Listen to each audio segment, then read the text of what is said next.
I never planned on becoming anyone's boss, especially not William Shepard's. For 15 years, I poured my heart and soul into Shepard Technologies, working my way up from entry-level data analyst to senior director of operations. I was the first one in the office every morning and the last to leave each night. I sacrificed weekends, holidays, relationships, everything for that company, and I loved every minute of it. William Shepard wasn't just my boss, he was my mentor. In the early days, he'd pull me into strategy meetings I had no business attending, just so I could learn. "You've got something special, Grace," he'd tell me. "You understand systems like no one else." And I believed him. I trusted him completely. Before we jump back in, tell us where you're tuning in from, and if this story touches you, make sure you're subscribed, because tomorrow I've saved something extra special for you. That's what made his betrayal so devastating. It started when William's son Tyler joined the company. Fresh out of business school with an MBA from Harvard and an ego the size of Manhattan. At 32, Tyler Shepard had never worked a day in his life, but William installed him as the new vice president of innovation, creating the position specifically for him. Everyone knew it was just a fancy title that meant nothing, but no one dared say anything. William was fiercely protective of his only child. "Grace, I want you to show Tyler the ropes," William said one morning, his hand resting on his son's shoulder. "He's got fresh ideas, but he needs someone with your experience to guide him." I nodded professionally, even as Tyler's eyes traveled lazily down my body. I was 45 then, fit and confident in my tailored suit, but that look made, my skin crawl. Still, I smiled and offered my hand. "Welcome aboard, Tyler. I look forward to working with you." He gripped my hand too tightly, held it too long. "The pleasure's all mine, Grace." That first month was a nightmare.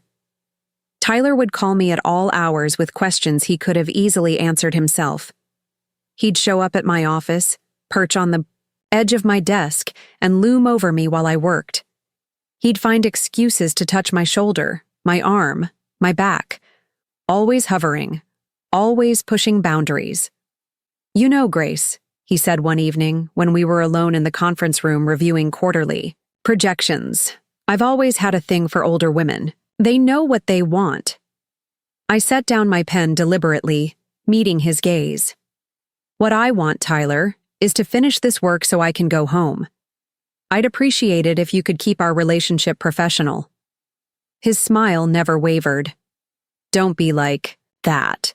We both know you didn't get to where you are without being flexible." The implication hung in the air like poison.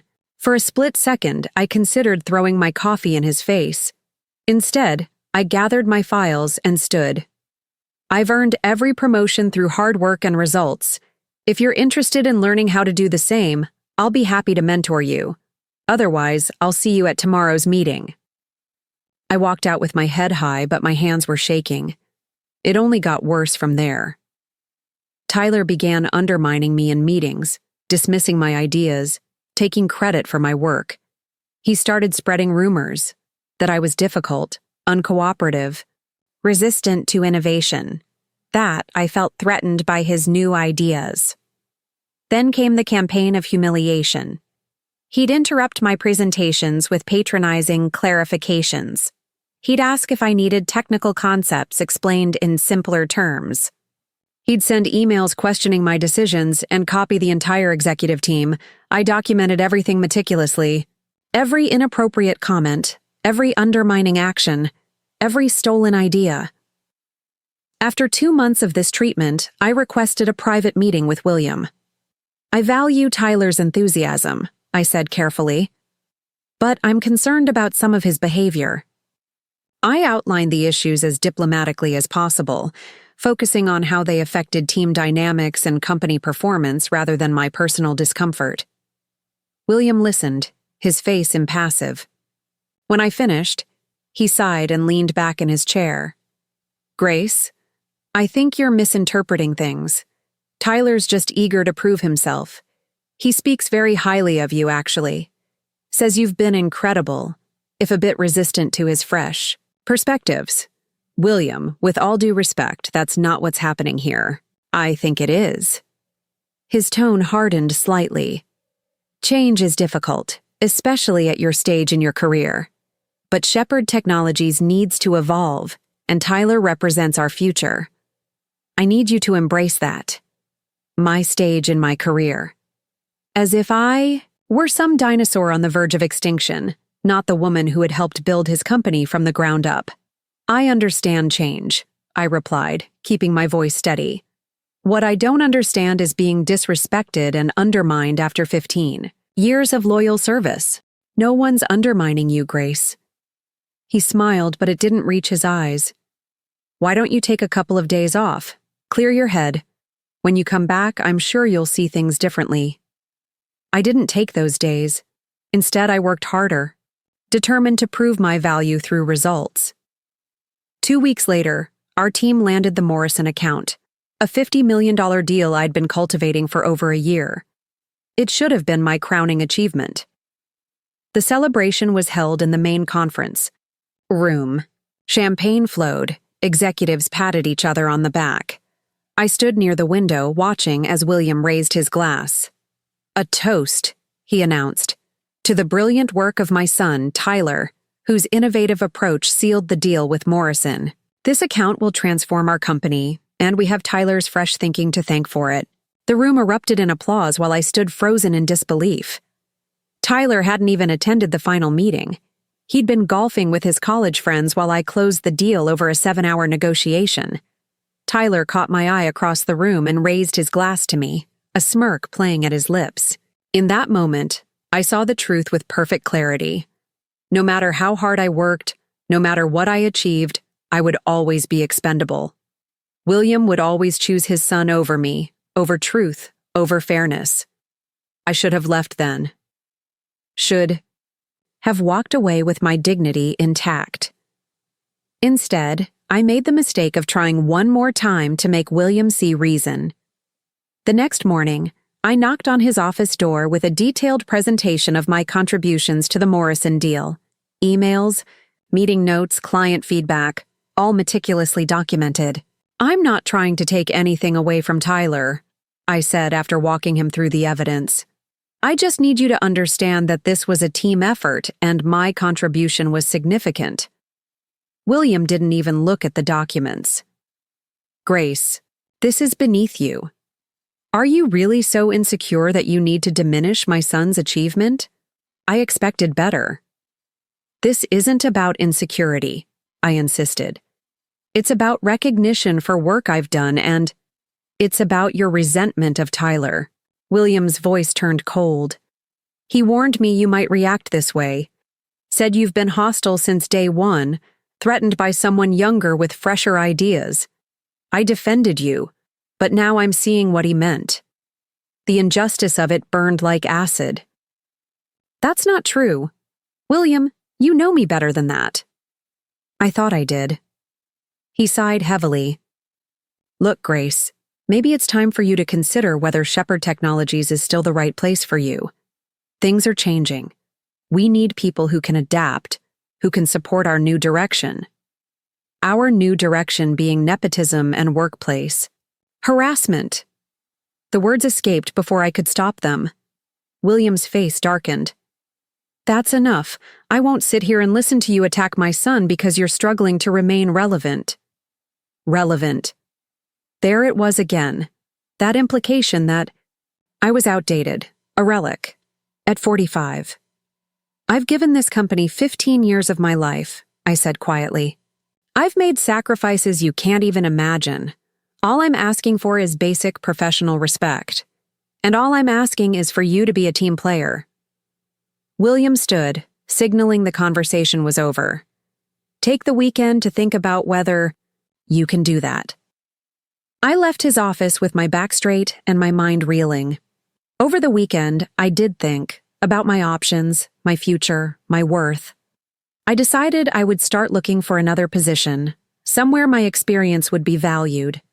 I would transition gracefully, professionally, but I never got the chance.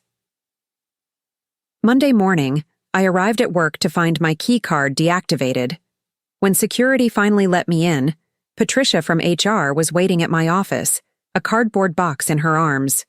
"I am so sorry, Grace," she whispered, glancing nervously over her shoulder. "This wasn't my decision."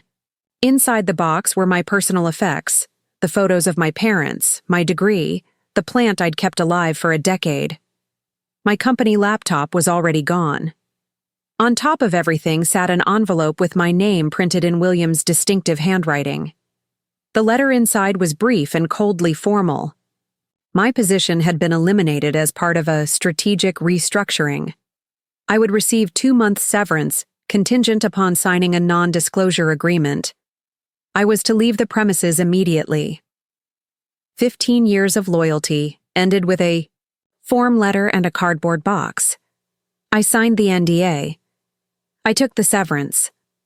I walked out with as much dignity as I could muster, even as Tyler watched from the doorway of his office, that same smug smile playing on his lips. As I passed, he murmured, "Maybe if you'd been a bit friendlier, things could have worked out differently." It took everything in me not to slap him. Instead, I kept walking, chin up, eyes forward, heart shattered. The next few months were dark. I applied for positions, but at my level, opportunities were scarce. Several promising interviews ended abruptly, when the companies went in a different direction, always after checking my references. It didn't take a genius to figure out what was happening. William was blackballing me, making sure I couldn't find comparable work elsewhere. By month 4, I was dipping into my retirement savings. By month 6, I sold my condo and moved into a small apartment on the outskirts of the city. I took freelance consulting work, barely making enough to cover my bills. The isolation was almost worse than the financial strain. I'd given so much to shepherd technologies that I had little else in my life. No husband, no children, few close friends. My identity had been wrapped up in my career, and now it was gone. Then came the night that changed everything. I was at a small neighborhood bar, nursing a glass of wine I couldn't really afford, when a woman sat down beside me. Elegant, silver-haired, sharp-eyed. She ordered a scotch, neat, then turned to me. "You're Grace Matthews," she said. Not a question. I tensed, preparing for another humiliation. "Yes. Eleanor Voss." She extended her hand. "I've been following your career for some time." The name hit me like a lightning bolt. Eleanor Voss, founder of Voss Ventures, one of the most successful private equity firms in the country.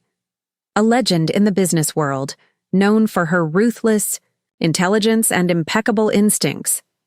"My career isn't much to follow these days," I said with a bitter smile.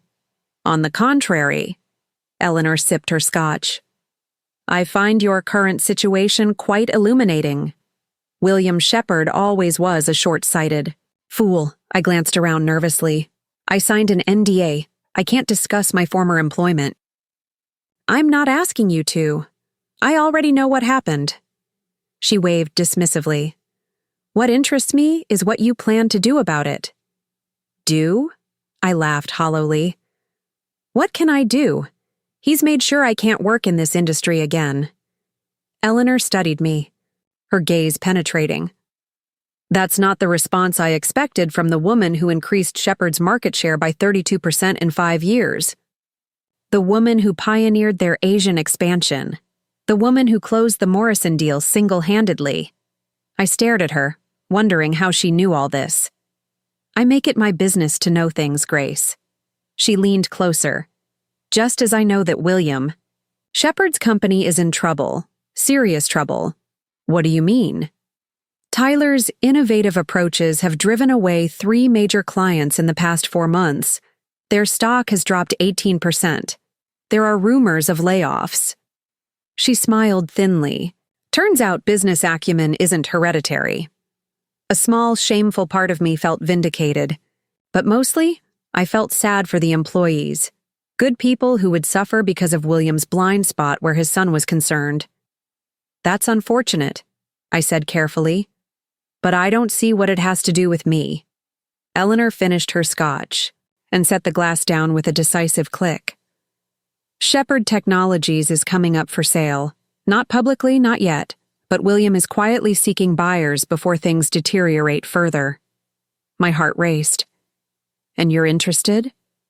No. Her eyes locked with mine. But you should be. I laughed again, this time with genuine amusement. With what money? I can barely afford this wine.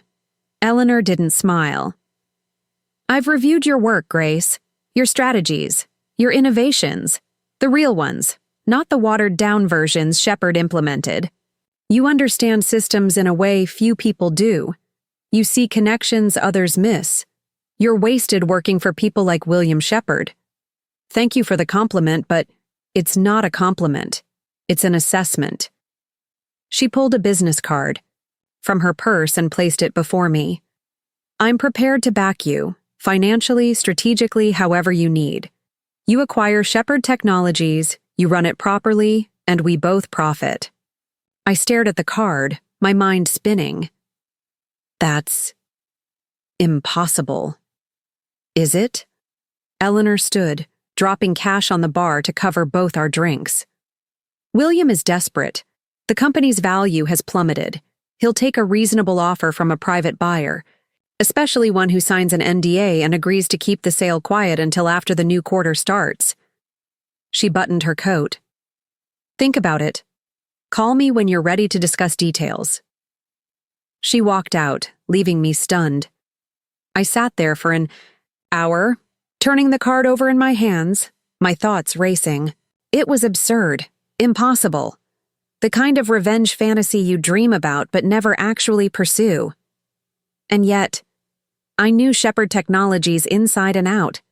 I knew its strengths, its weaknesses, its untapped potential. I knew exactly where Tyler's innovations would have caused damage and exactly how to repair it. What if... I pulled out my phone and called the number on the card. Eleanor answered on the first ring, as if she'd been waiting. I want to hear more, I said. I thought you might. I could hear the smile in her voice. Meet me at my office tomorrow morning. 8 a.m. Bring coffee, black, no sugar. The next morning changed the trajectory of my life. Eleanor's plan was bold but meticulous. Voss Ventures would provide 70% of the capital needed to purchase Shepherd Technologies. I would contribute what remained of my savings and secure a personal loan for the rest. I would become the majority shareholder and CEO, with Eleanor taking a non-controlling interest and a seat on the board. Why are you doing this? I asked after she'd outlined the details. What's in it for you? Eleanor's smile was enigmatic. Let's just say I have my own history with William Shepherd, and I've waited a long time to see him reap what he's sown. Then, more seriously, and because talent like yours shouldn't be sidelined by mediocre men. I'm not just investing in a company, Grace. I'm investing in you. The process moved with astonishing speed. Eleanor's team created a shell corporation to approach William, keeping my involvement completely hidden. As she'd predicted, he was desperate enough to accept our offer, which was fair but certainly not generous. The due diligence confirmed what Eleanor had told me. The company was in trouble, hemorrhaging clients and talent, its reputation tarnished by Tyler's mismanagement. 6 weeks after that night at the bar, I sat in Eleanor's office reviewing the final paperwork.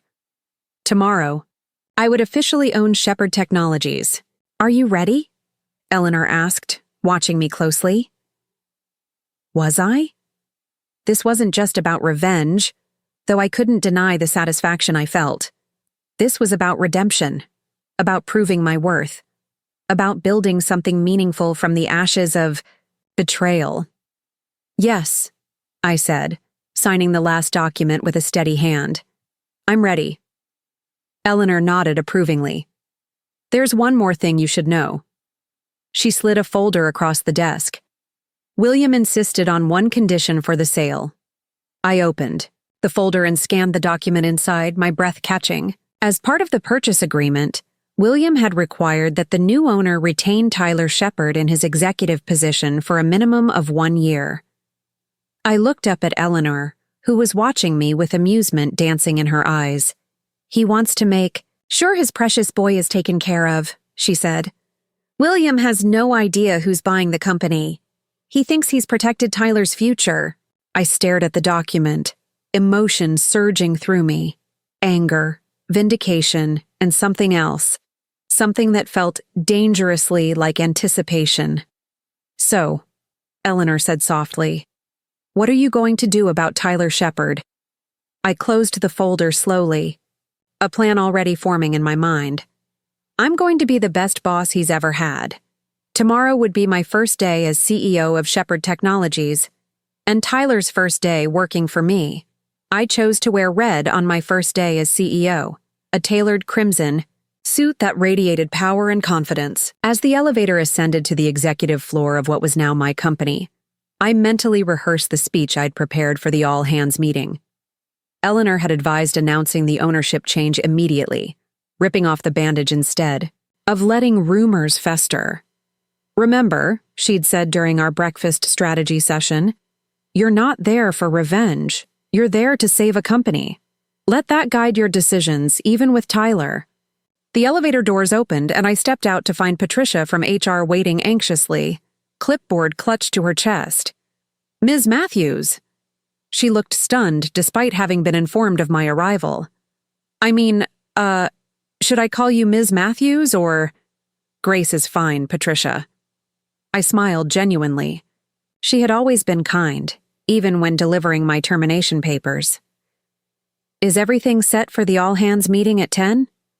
"Yes, ma'am. The atrium is ready. But—" She lowered her voice. "The executive team doesn't know what the meeting is about. Mr. Shepard, the former Mr. Shepard, simply sent an email saying there would be an announcement from the new ownership, and that attendance was mandatory." "Perfect.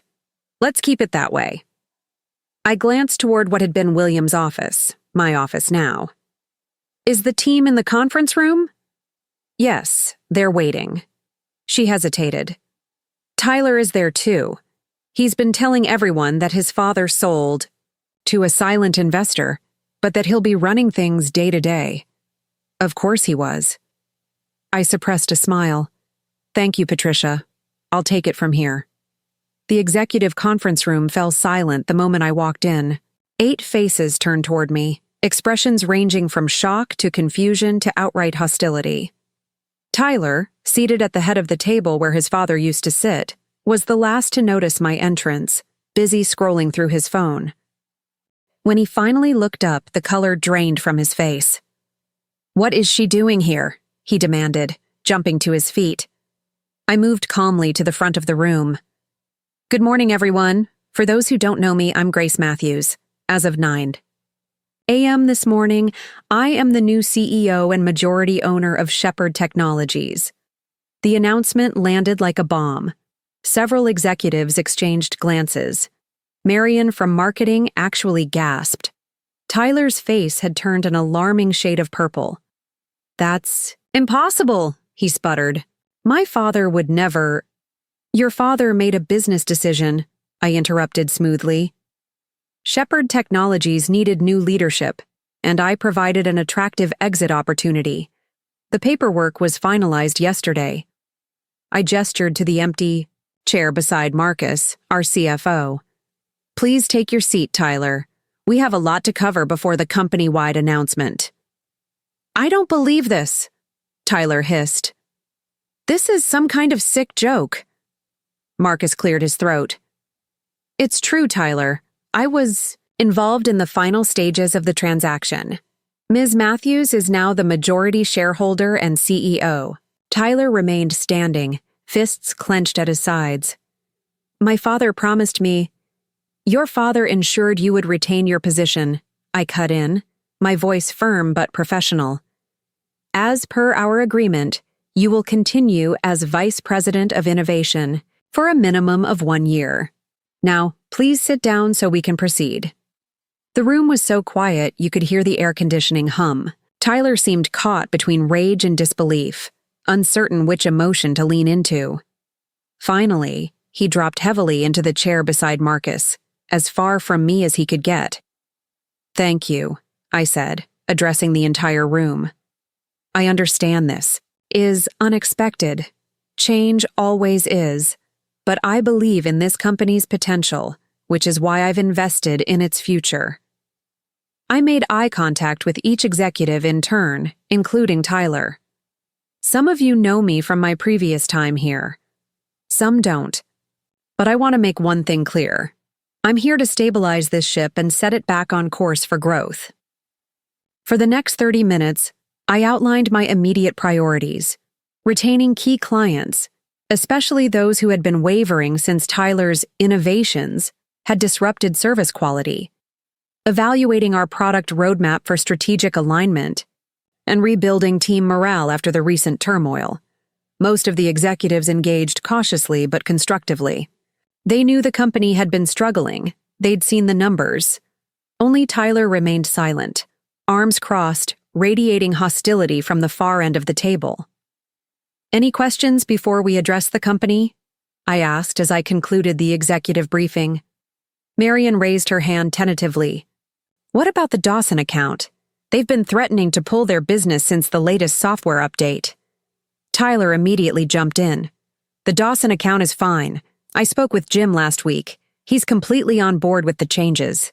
I held Marion's gaze. "What's your assessment of the situation?" She glanced nervously at Tyler before answering. "Honestly, they're furious. The update crashed their entire inventory system. They've been running on a backup for 3 weeks, and they're considering legal action for business interruption." Tyler's face darkened. "That's completely—" "Thank you, Marion," I interrupted. "Please schedule an emergency meeting with the Dawson team for this afternoon. I'll attend personally." I looked around the room. "I expect complete transparency from all of you. No sugarcoating, no hiding problems. We can only fix what we acknowledge." The executives nodded, some with visible relief.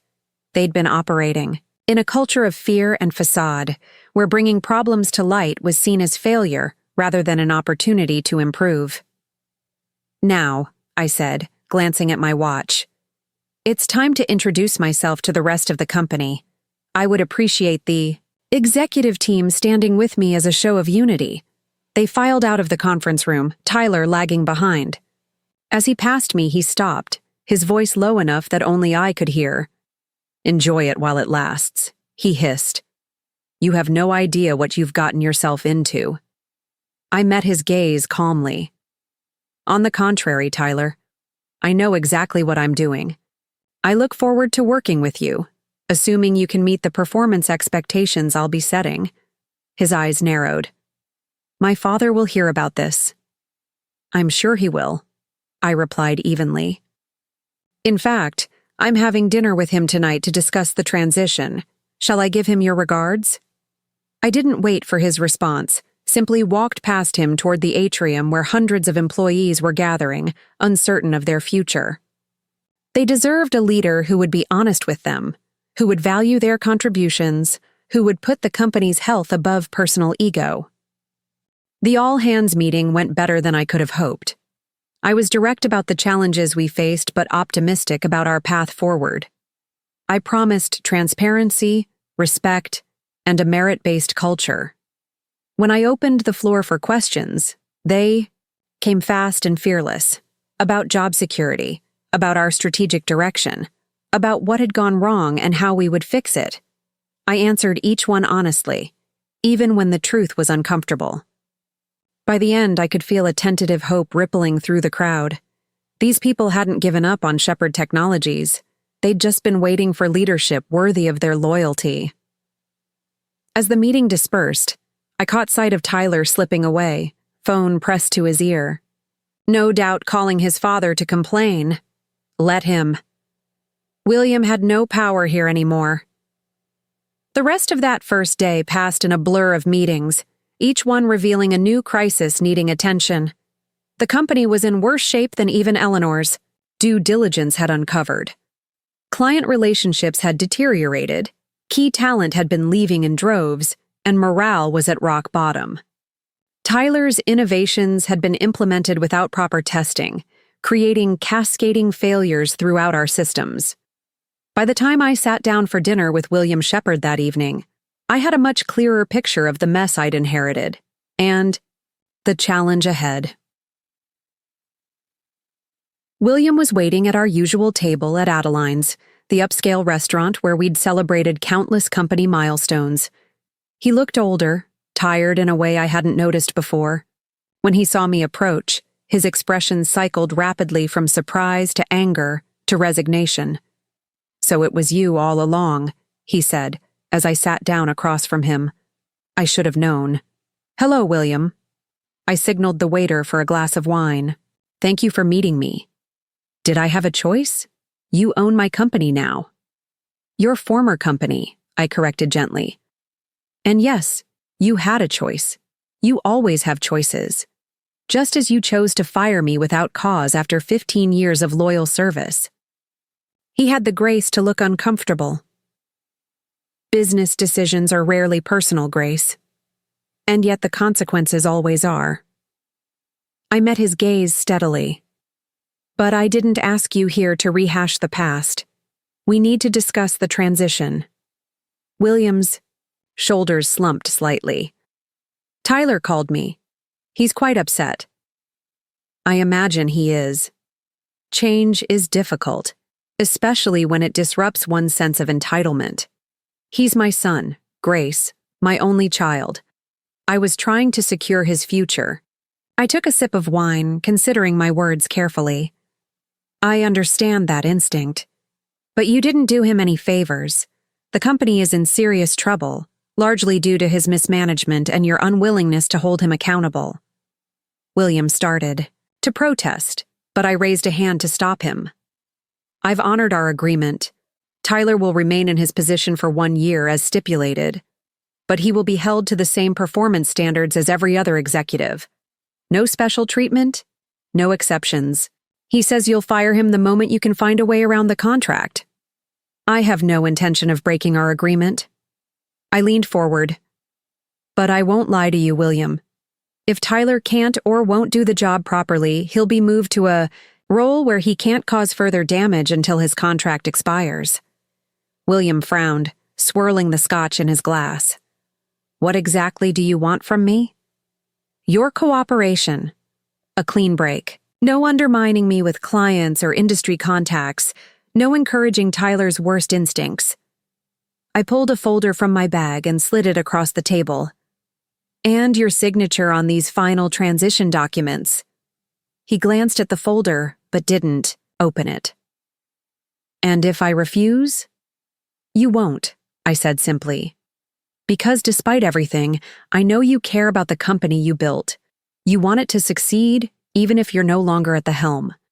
And deep down, you know I'm the best chance it has." For a long moment, William just stared at me, this woman he had once mentored and then discarded. I wondered what he saw now, the loyal employee he'd betrayed, or the determined CEO who had outmaneuvered him. Finally, he opened the folder and began reading the documents inside. The terms were fair, generous even. A clean exit, a respectful, public statement about his decision to sell and pursue other interests, a consultancy clause should we need his expertise during the transition. "You're not what I expected, Grace," he said finally, signing the last page. "What did you expect?" "Vindictiveness, gloating." He passed the folder back to me. "I would have, in your position. That's the difference between us," I replied, tucking the folder away. "I'm not here for revenge. I'm here because I believe in what Shepard Technologies can be, what it should have been all along." William nodded slowly. "And Tyler? What are your plans for him, really?" I considered how to answer, then decided on the truth. "That's entirely up to Tyler. If he's willing to learn, to actually earn his place rather than expecting it as a birthright, then he has a future at the company. If not," I shrugged, "he'll face the natural consequences of his choices, just like anyone else. He's not a bad kid, Grace. Just entitled. I did that to him. Then perhaps this is his opportunity to become something more. I finished my wine and stood. Thank you for dinner, William, and for building a company worth saving. As I turned to leave, he called after me softly. Grace, take care of my people. I paused, looking back at him. They're my people now, and yes, I will. The next morning, I arrived at the office to find Tyler waiting outside my door, his usual arrogance replaced by something more calculated. He straightened when he saw me approach. We need to talk, he said. I unlocked my office and gestured for him to enter. I have 15 minutes before my first meeting. What can I do for you? He closed the door behind us, then turned to face me. I want to propose a truce. A truce, I repeated, setting my bag down and taking a seat behind my desk. I wasn't aware. We were at war. Don't play games, Grace. We both know why you bought this company. I raised an eyebrow. Do we? Please enlighten me. Revenge. He crossed his arms. You want to humiliate me the way you think I humiliated you, to make me pay for getting you fired. That's a very self-centered interpretation of events. I leaned, back in my chair, studying him. Have you considered that I bought this company because I spent 15 years building it, because I believe in its potential, and because I saw an opportunity when your leadership drove it into the ground? He flinched, just slightly, but enough for me to notice. Good. At least he was aware of his failures, even if he wouldn't admit them. Whatever your reasons, he continued, the fact is, we're stuck with each other for the next year. So, I'm proposing, we find a way to coexist professionally. I couldn't agree more. In fact, that's exactly what I said to your father last night. I folded my hands on the desk. So, what does this truce look like to you? Tyler shifted uncomfortably. I stay out of your way. You stay out of mine. I'll handle my department. You handle the rest of the company. No interference, no micromanaging. I almost laughed. After all his undermining, all his sabotage, he honestly thought he deserved autonomy? That's not how this works, Tyler. You report to me now. Your department operates under my direction, as part of a cohesive company strategy. I kept my tone, neutral, matter of fact. If that's unacceptable to you, I understand. The contract requires that I employ you. It doesn't specify in what capacity. His confident facade cracked, revealing a flash of panic beneath. You can't demote me. I can reassign you to any position within the company as long as I maintain your salary and benefits. I smiled slightly. How do you feel about database management? I hear our systems need a complete overhaul after the last round of innovations. Tyler's face flushed. You wouldn't dare. I'd prefer not to, I said honestly. Despite our history, I believe you have potential. You're intelligent, ambitious, and when you choose to be, quite charismatic. Those qualities could be valuable to this company if properly directed. Confusion flickered across his features. This wasn't the confrontation he'd been expecting. What exactly are you saying? I'm saying that your future here depends entirely on your choices, starting now. I stood, indicating our time was almost up. You can continue as you have been, entitled, resistant, undermining, and find yourself in an increasingly restricted role. Or you can approach this as an opportunity to genuinely learn the business from someone who knows it inside and out. You. Expect me to be your protégé? He scoffed, but there was a note of uncertainty in his voice. I expect you to be a professional, to take responsibility for your department's failures and work to correct them, to contribute constructively to the company's recovery. I moved toward the door.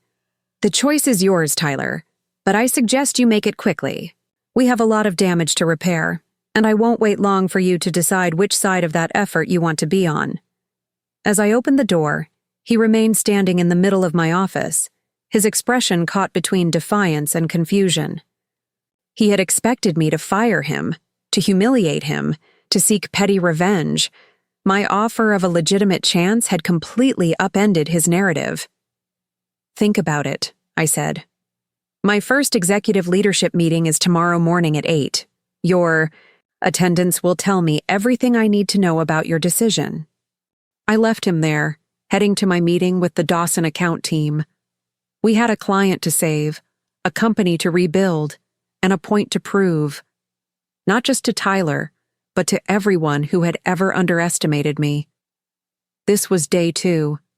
The real work was just beginning. 15 a.m., and Tyler's chair remained conspicuously empty. The executive leadership meeting had started 15 minutes ago, and his absence spoke volumes. I kept my expression neutral as I continued reviewing the quarterly projections with the team, but inside, disappointment mingled with resolve. I'd offered him a path forward, he'd chosen differently. Let's move on to the Dawson account recovery plan, I said, nodding to Marion. Just as she pulled up her presentation, the conference room door swung open. Tyler stood in the doorway, slightly breathless, his usually immaculate appearance showing signs of haste, tie slightly askew, hair not quite perfectly styled. Sorry. I'm late, he said, sliding into his seat. Traffic was a nightmare. I paused, studying him. This wasn't the rebellious absence I'd anticipated. This was something else. We're discussing the Dawson recovery, I said evenly. Marion, please continue. As Marion walked through her strategy for rebuilding the relationship with our once loyal client, I noticed Tyler taking actual notes. Not performative scribbling, but focused, thoughtful documentation. When Marion finished, he raised his hand. I'd like to add something, if I may. I nodded, curious where this was going. Tyler cleared his throat. I've reviewed the update that caused their system crash. The issue stems from something I pushed through without adequate testing. A ripple of surprise went through the room. Tyler Shepard, acknowledging a mistake. I've worked with the development team overnight to create a patch that should stabilize their system immediately while we build a proper fix. He slid a folder across the table to Marion. The technical documentation is all here. I'm not suggesting this solves the underlying issue of trust, but it might give your team something concrete to offer during today's meeting. The room fell silent. Everyone looked from Tyler to me, waiting for my reaction. Thank you, Tyler, I said, keeping my voice professional despite my surprise. Marion, please review this with the technical team before your meeting. If it checks out, it could be a significant gesture of good faith. The meeting continued, but I found myself watching Tyler with new interest. He participated constructively, owned the problems in his division without deflection, and even supported Raj from product development when he proposed rolling back several of Tyler's most disruptive innovations. When the meeting ended, the executives filed out, Tyler lingering behind. Once we were alone, he approached my end of the conference table. I made my choice, he said simply. I gathered my papers, taking my time before looking up at him. So it seems. May I ask what influenced your decision? He hesitated, uncharacteristically thoughtful. After our conversation, I called my father. This wasn't what I'd expected. Oh? I was angry. I wanted him to tell me you couldn't do this, that he'd fix it somehow. A self-deprecating smile briefly crossed his face. Instead, he told me something I didn't know, about how you closed the Morrison account. So William had finally acknowledged the truth. Interesting. He said you worked on that deal for over a year, that you flew to Chicago 3 times on your own dime when the travel budget was cut, that you learned Mandarin just to impress their new CEO. Tyler shook his head. He said you earned that win more than anyone he'd ever seen, and that he gave me credit for it anyway. I kept my expression neutral, refusing to be drawn into old resentments. Your father and I have settled our accounts, Tyler. My interest now is in the future of this company. I understand that. But here's the thing. I want a future in this company too. He met my gaze directly for perhaps the first time without a hint of condescension or entitlement. I'm not asking for special treatment. I'm asking for a chance to earn my place. Really earn it this time. I studied him, searching for signs of manipulation or insincerity. What I saw instead was something I recognized from my own journey: pride, struggling against humility, arrogance giving way to the uncomfortable first stages of growth. That patch for the Dawson system, you really worked through the night on it? He nodded. With Arav and May from development. They, weren't exactly thrilled to be stuck with me after hours, but once they realized I was actually listening. To them, he shrugged. Turns out our developers know what they're doing when I get out of their way. I almost smiled. Progress, however small, was still progress. All right, Tyler, I meant what I said yesterday. You have potential. If you're genuinely committed to earning your position, I'm willing to give you that opportunity. I stood, gathering my materials. But understand this. One demonstration of good faith doesn't erase a pattern of behavior. Trust is rebuilt consistently over time, not in a single grand gesture. I understand. Do you? Because rebuilding trust with this team, with our clients, with me, it's going to be hard. Often. Thankless work? He straightened, something like determination settling over his features. I'm ready. I nodded, not quite believing him, but willing to let actions prove or disprove his commitment. The Dawson meeting is at 11. I want you there, alongside. Marion, you pushed the update that crashed their system. You should be part of making it right. His expression flickered briefly, fear, resistance, but he nodded. I'll be there. The Dawson meeting was as tense as expected. Jim Dawson, the founder and CEO, arrived with his technical director and legal counsel in tow, never a good sign. They sat rigidly across the conference table, polite but cold, clearly prepared to terminate our 10-year relationship. I opened with a straightforward acknowledgement of our failure, offered no excuses, and then turned to Tyler. Our VP of Innovation, Tyler Shepard, led the team that developed the emergency patch and has been personally overseeing the long-term solution. Tyler? He stepped up with none of his usual swagger. Instead, he spoke with frank professionalism, explaining the technical issue, demonstrating the patch, and outlining the comprehensive fix in development. When Jim's technical director asked pointed questions, Tyler answered directly without defensiveness. The truth is, Mr. Dawson, Tyler said in conclusion, this failure happened on my watch. I pushed innovation at the expense of stability, and your company paid the price. That's not how we do business anymore. Jim Dawson raised an eyebrow, looking between Tyler and me with new interest. And who exactly leads this new approach? Ms. Matthews, Tyler replied without hesitation. She's instituted rigorous testing protocols that would have caught this issue before it ever reached your systems. I hadn't, in fact, formally announced those protocols yet, though they were on my agenda for next week. Tyler had obviously been paying closer attention than I'd realized. The meeting shifted after that. Not an immediate repair of trust, but a tentative willingness to consider our path forward. By the time Jim Dawson and his team left, we had a provisional agreement.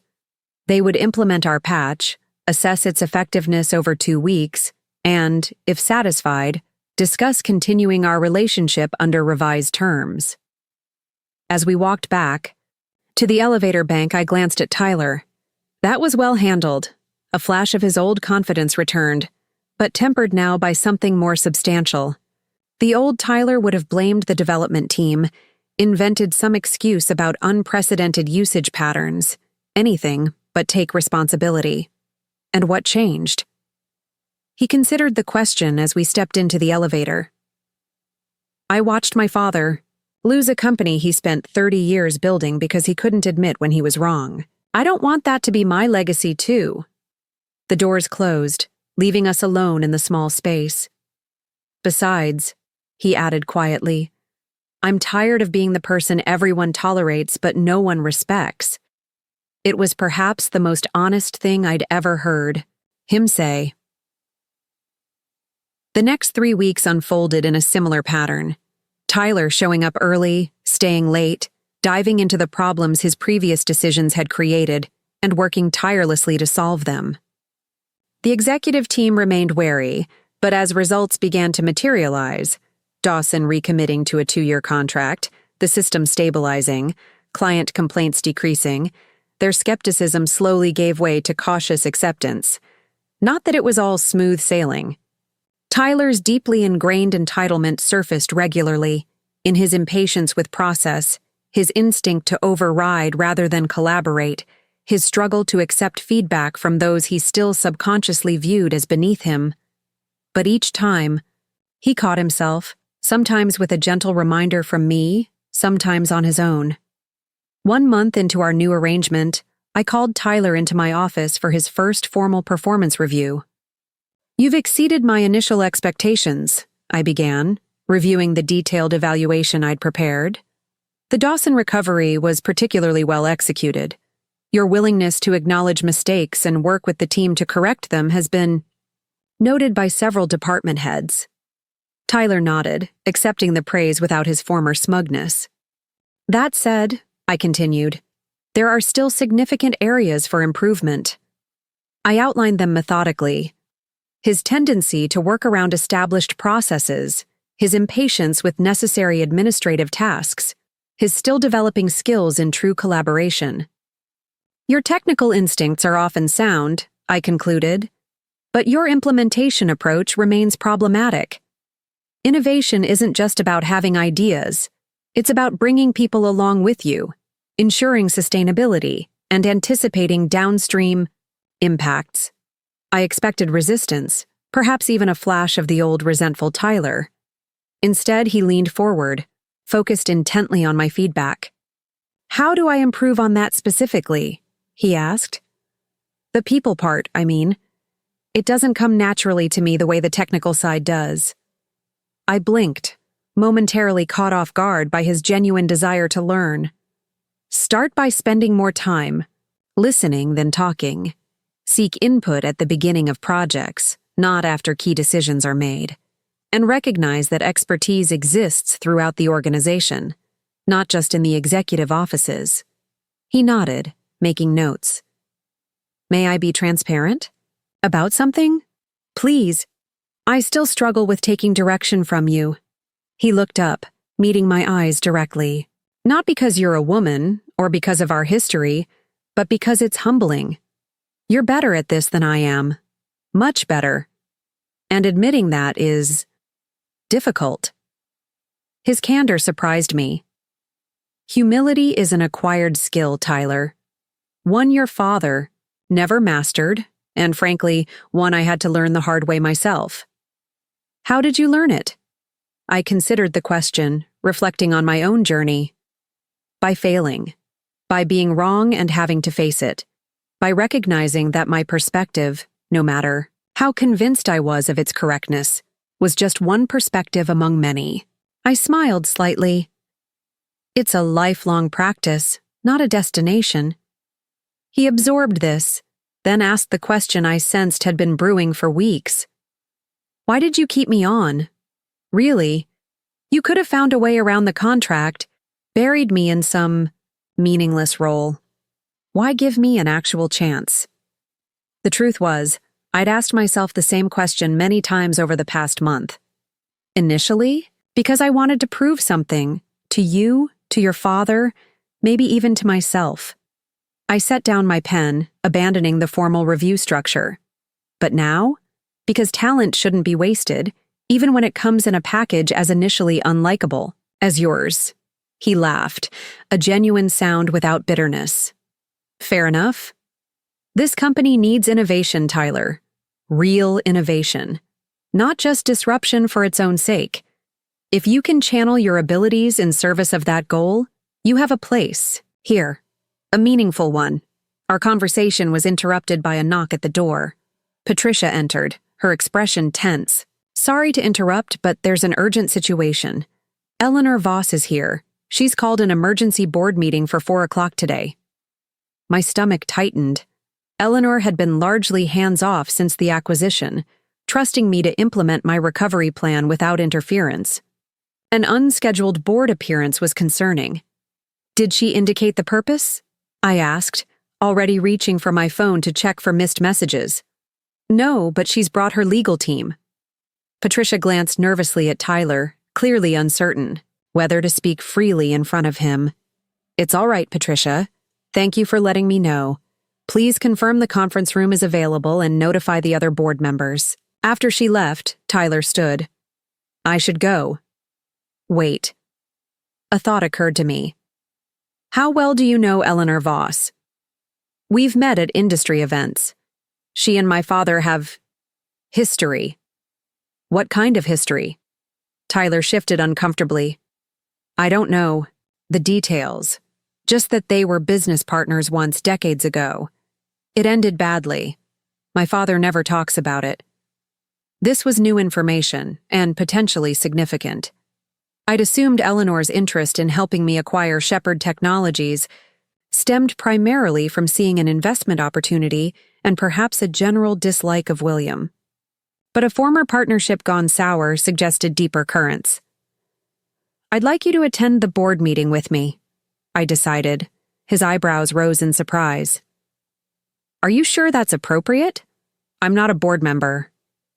No, but you're our VP of Innovation, and if this involves some sort of challenge to our current direction, your perspective on our technical recovery could be valuable. The real reason was more instinctive than strategic. Something about Eleanor's sudden appearance with legal representation set off warning bells. Having Tyler, William's son, in the room might provide useful leverage, or at the very least, additional insight. At 4 p.m. sharp, I entered the boardroom with Tyler close behind. Eleanor sat at the head of the table, elegant and imposing as ever, flanked by two sharp-suited attorneys. Our other board members, Marcus, who had stayed on as CFO, Josephine Chen, our largest client, and Robert Washington, a tech industry veteran I'd recruited, were already seated, expressions ranging from curious to concerned. Eleanor's eyebrows lifted slightly at the sight of Tyler, but she made no comment on his presence. Thank you all for accommodating this unscheduled meeting, she began smoothly.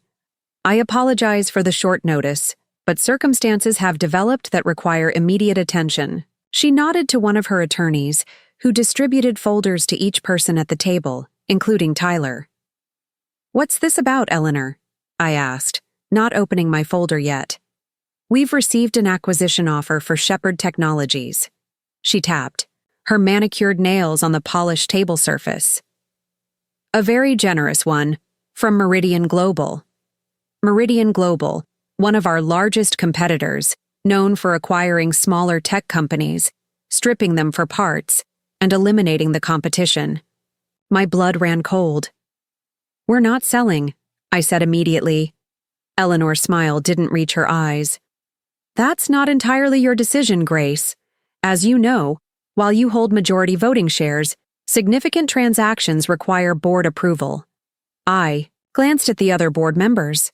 Marcus looked troubled, Josephine concerned, Robert inscrutable. Why would we even consider this? I asked, finally opening the folder. The number on the first page made me blink. It was nearly double what we'd paid for the company just months ago, an absurd premium that made no business sense unless... They're not buying the company, I realized aloud. They're buying our client list and our patents. They want to dismantle us. They're offering a significant return on our investment in a very short time frame, Eleanor countered. The board has a fiduciary responsibility to consider it. I looked at her, really looked at her, seeing beyond the mentor facade to the calculating investor beneath. This was always your plan, wasn't it? Buy low through me, sell high to Meridian. You never cared about rebuilding this company. Eleanor didn't deny it. Business is business, Grace. You've done an admirable job stabilizing Shepherd Technologies, making it an attractive acquisition target much sooner than I anticipated. And what happens to our employees? Our clients who trust us? She waved a Dismissive hand. Meridian will retain key technical talent. As for the rest, change is an inevitable part of business evolution. No. I set the folder down firmly. I won't support this. You're outvoted, Eleanor said simply, looking around the table. Marcus has already indicated his support, given the financial upside. With my vote as well, that's a majority. I turned to Marcus, betrayal stinging. Is that true? He couldn't meet my eyes. The numbers make sense, Grace. We'd be foolish to refuse. What about our people? What about everything we've been working toward? It's not personal. It's business, he echoed Eleanor's sentiment. Actually, Tyler spoke up for the first time, I think you'll find the voting math is a bit more complicated than that. Every head turned toward him. Eleanor's eyes narrowed. You're not a board member, Mr. Shepherd. Your opinion isn't relevant to this discussion. No, but my shares are. Tyler slid a document across the table. As of yesterday, I own 15% of Shepherd Technologies. Shock rippled through the room. I stared at him, as surprised as everyone else. How is that possible? My father's golden parachute included a significant share option, which he transferred to me yesterday. Tyler smiled thinly at Eleanor. He suggested it might come in handy, given his history with Ms. Voss. Eleanor's composed facade cracked slightly. That's impossible. Those shares were non-transferable, not according to the paperwork filed with the SEC. Tyler looked at me. I vote against the acquisition. With my shares and Tyler's combined, we could block the sale regardless of Marcus's position. Eleanor's carefully constructed exit strategy was crumbling before her eyes. This is absurd, she snapped. Why would you oppose an offer that would make you personally very wealthy, Mr. Shepherd? Tyler met her gaze evenly. Because I'm tired of people treating this company like a chess piece. Because our employees deserve better. And because for once in my life, I'd like to build something instead of just taking credit for other people's work. He glanced at me, and in that moment, I saw something I never expected to see from Tyler Shepherd. Integrity. Eleanor gathered her papers, her pleasant mask abandoned. This discussion isn't over. The Meridian offer has a 48-hour expiration. I suggest you both reconsider your position before then. She swept out of the room with her attorneys in tow, leaving a stunned silence behind her. Well, Robert said finally, that was unexpected. I turned to Tyler, still processing what had just happened. When were you going to tell me about the shares? I just found out myself yesterday. My father called to warn me that Eleanor might try something like this. He shrugged. Apparently, she did the same thing to him 30 years ago. Helped fund his company, then tried to sell it out, from under him when a better offer came along. The pieces clicked into place. Eleanor's interest in me, her eagerness to back my acquisition of Shepherd Technologies, it had never been about believing in my leadership. It had been about using me to orchestrate her delayed revenge against William. So now what? Marcus asked, looking uncomfortably between Tyler and me. Now, I said, standing up. Tyler and I need to have a conversation about the future of our company. Our company. The phrase felt strange yet right somehow, acknowledging a partnership I'd never anticipated but now couldn't avoid. As the board members filed out, Tyler remained seated, watching me with an uncharacteristically uncertain expression. Thank you, I said simply. Don't thank me yet. He leaned forward, his expression serious. Eleanor won't give up easily, and now we're partners of a sort, which I doubt either of us planned on. I sat back down, mind racing with implications. Why did you do it? Really? Tyler considered the question carefully. Because in the past month, I've seen what this company could be under your leadership. And for the first time, I actually want to be part of building something worthwhile, not just living off my father's name. He paused, a flash of his old wry humor returning. Besides, the look on Eleanor's face was worth every penny of my trust fund. Despite everything, I found myself smiling. We had just narrowly avoided disaster, formed an unlikely alliance, and now faced a determined opponent with significant resources and influence. So, Tyler said, "What's our next move, boss?" "Eleanor won't just walk away," I said, pacing the length of my office as Tyler sat sprawled in the chair across from my desk. It was nearly midnight, but neither of us had been willing to leave the building with the threat of Meridian's acquisition looming over us. She has too much at stake financially. And now, personally. Tyler nodded, loosening his tie.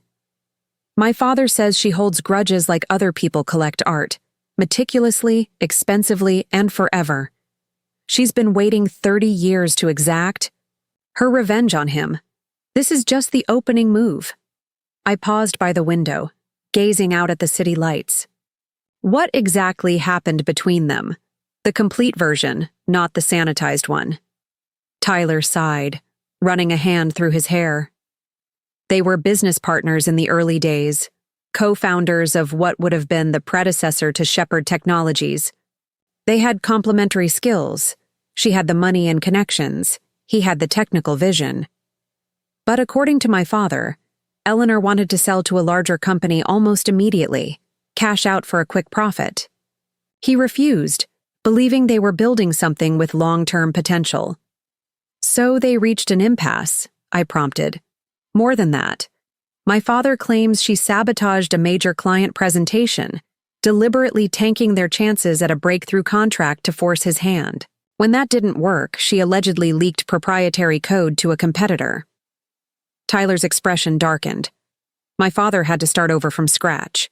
It took him years to rebuild, to create what eventually became Shepherd Technologies. The story filled in crucial gaps in my understanding of Eleanor's motives. This wasn't just about a profitable exit. It was about finally completing the destruction she'd begun 3 decades ago. "We need to assume she's already planning her next approach," I said. "She'll find another lever to push, another pressure point to exploit." "Like Marcus," Tyler suggested. "She's got him convinced selling is the right move. We should expect him to continue advocating for the Meridian deal." I nodded grimly. "And we need to prepare for the possibility that she'll approach other shareholders, try to chip away at our controlling position." "That's unlikely to work," Tyler said confidently. "Between your shares and mine, we control over 65%. Even if she flipped every other shareholder, she couldn't override us." "Unless she finds a way to devalue the company so severely that we have no choice but to sell," I countered. "She has connections throughout the industry. What if she starts spreading rumors about our stability, our leadership, our product roadmap?" Tyler's expression grew serious. "Then we need to act first. Establish such rock-solid confidence in our key direction that any rumors she spreads look like obvious sabotage." He was right. The best defense would be a powerful, proactive demonstration of our strength and vision. But with only 48 hours before Meridian's offer expired, triggering what would undoubtedly be Eleanor's next move, we needed to act quickly. "I have an idea," I said slowly, the pieces of a strategy coming together in my mind. "But it's aggressive, potentially risky." Tyler leaned forward. "I'm listening. What if, instead of just defending against Meridian's offer, we announced our own acquisition initiative?" I began pacing again, energy flowing as the plan crystallized. "Meridian wants our client list and patents. But what if we move to acquire Tech Dynamics?" Tyler's eyebrows shot up. "Jim Dawson's new startup? The one he launched alongside his main business?" "Exactly. They have cutting-edge AI technology that would complement our existing systems perfectly. Their client base is small but growing, primarily in sectors we've been wanting to expand into. But they're not for sale," Tyler pointed out. "Dawson started Tech Dynamics specifically to develop technology he couldn't pursue within the constraints of his larger company. He might be receptive to the right offer, one that gave him capital to accelerate his vision while maintaining significant control over the technical direction."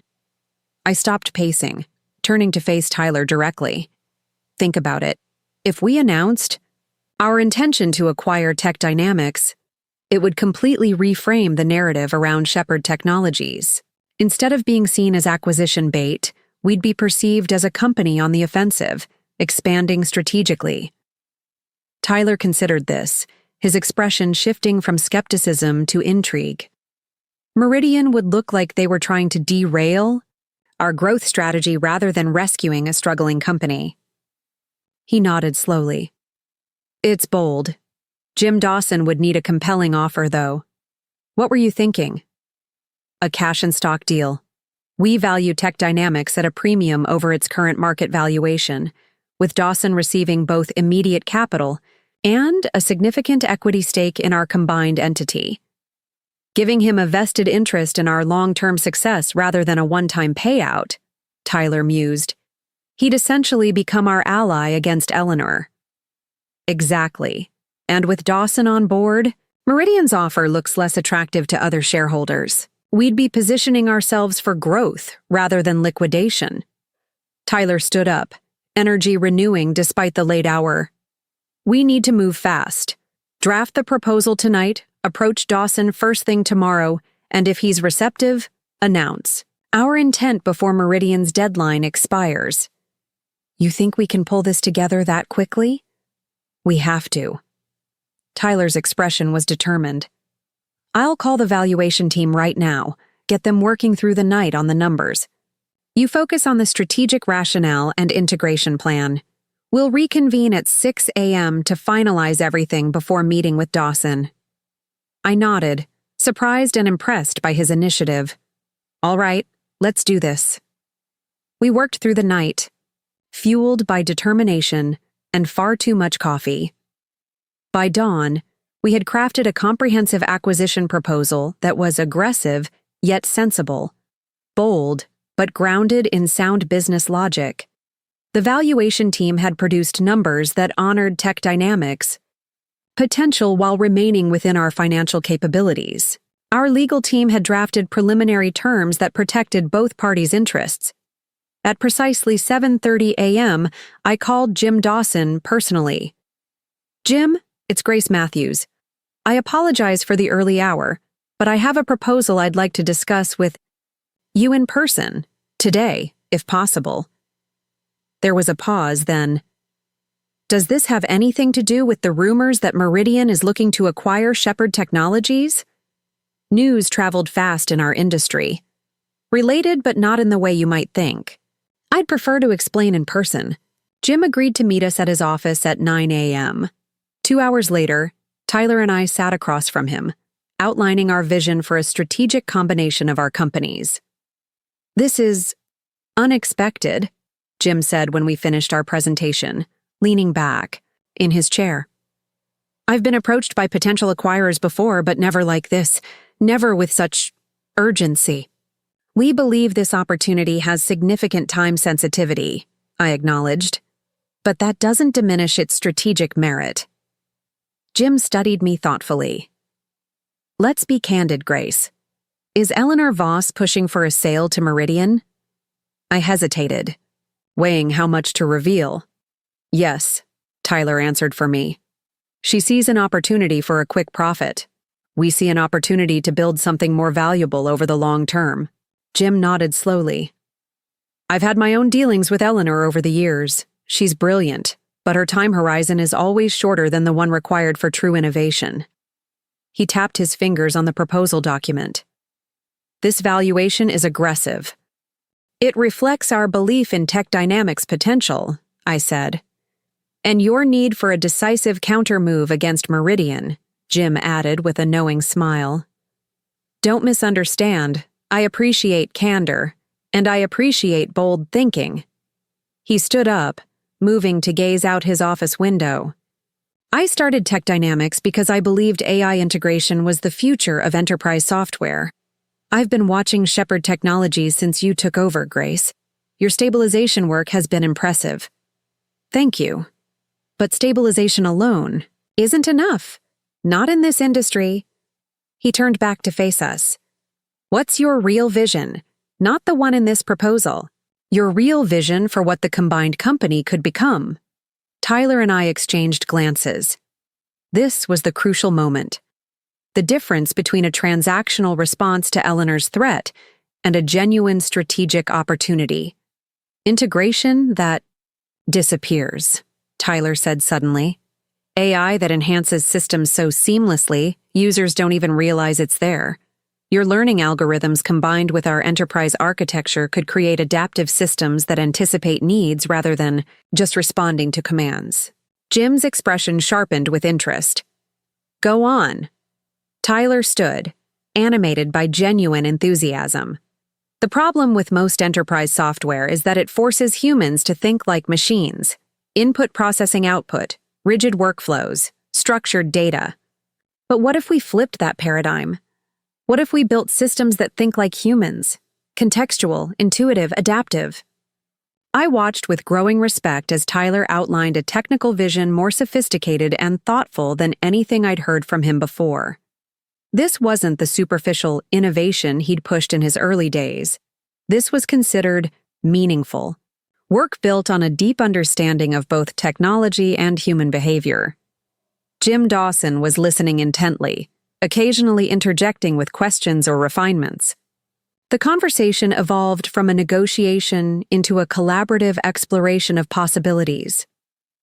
You've clearly given this serious thought, Jim said finally, returning to his seat. Much more than I would have expected for an overnight proposal.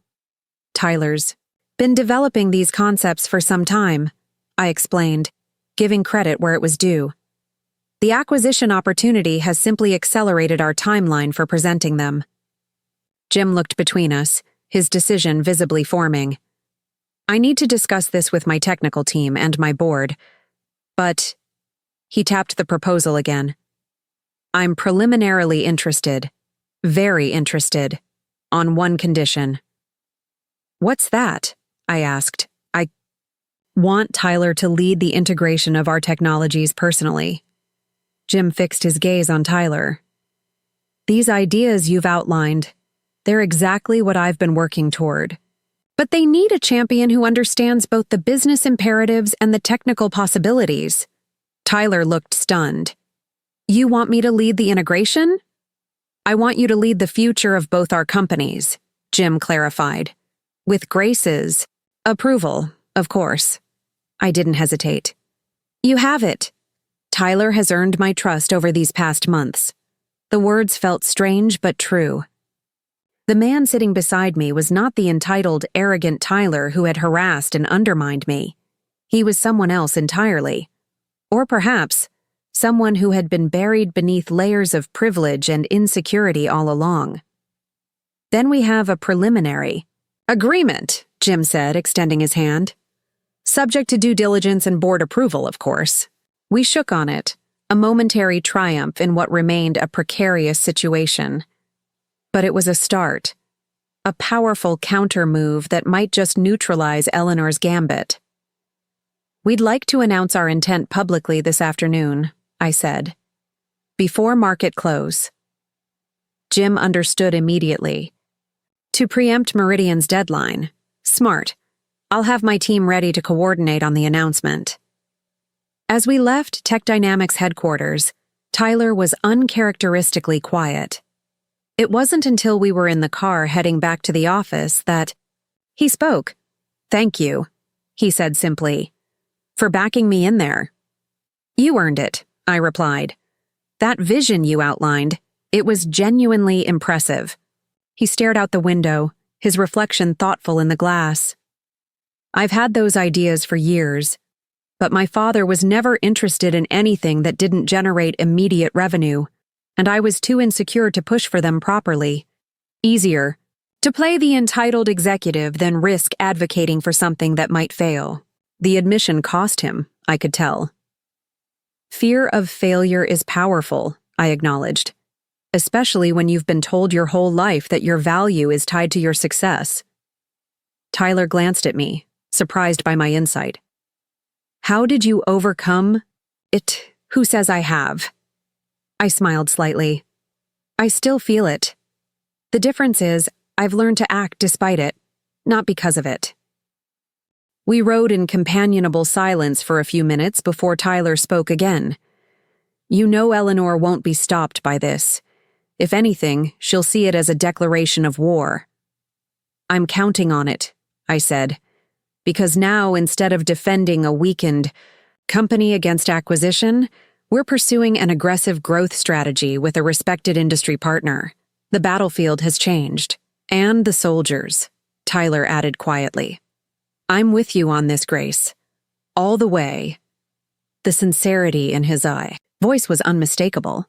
Whatever his initial reasons for aligning with me against Eleanor, he was now fully committed to our shared vision. Back at the office, we gathered the executive team to prepare for the announcement. Marcus looked shell-shocked when we outlined the Tech Dynamics acquisition plan. This is incredibly risky, he protested. We're still stabilizing from the turbulence of the past year. Taking on an acquisition now is exactly what a confident, forward-looking company does, I interrupted firmly. We're not just reacting to Meridian's offer, we're pursuing our own strategic vision. Eleanor won't support this, he warned. She doesn't have to, Tyler pointed out. Between Grace's shares and mine, we have sufficient voting control to proceed without her approval. Marcus looked between us, clearly recalibrating his understanding of the power dynamics. I see. And what? If she retaliates? We expect her to, I said simply. And we're prepared for it. The announcement went out at 3:45 p.m., just before market close. Shepherd Technologies announces intent to acquire Tech Dynamics, expanding AI capabilities. The press release outlined our vision for AI-integrated enterprise solutions and highlighted the leadership roles both Jim Dawson and Tyler Shepherd would play in the combined entity. Financial analysts reacted with cautious optimism. Our stock ticked up 3% in the final 15 minutes of trading. Shepherd Dynamics started trending in tech circles on social media. At exactly 4:01 p.m., 1 minute after markets closed, my phone rang. Eleanor. I put her on speaker so Tyler could hear. Hello, Eleanor. What the hell do you think you're doing? Her voice was controlled but vibrating with fury. Building the company you invested in, I replied calmly. The Tech Dynamics acquisition positions us for significant growth in AI-enhanced enterprise solutions. Don't play games with me, Grace. This is a transparent attempt to block the Meridian offer. On the contrary, it's a strategic move that makes our company more valuable, which should please you as an investor. I'm convening an emergency board meeting tomorrow morning, she snapped. I expect both you and Tyler to attend. We'll be there, Tyler replied. We're excited to walk the board through the details of this opportunity. Eleanor's voice hardened. You have no idea what you've started. Your father tried similar tactics 30 years ago, Mr. Shepherd. It didn't end well for him. History doesn't always repeat itself, Tyler replied evenly. Sometimes it just rhymes. Eleanor hung up without another word. Well, I said, setting down my phone. That went about as expected. Tyler nodded grimly. Round one to us, but she'll come back harder tomorrow. Then we'd better be ready.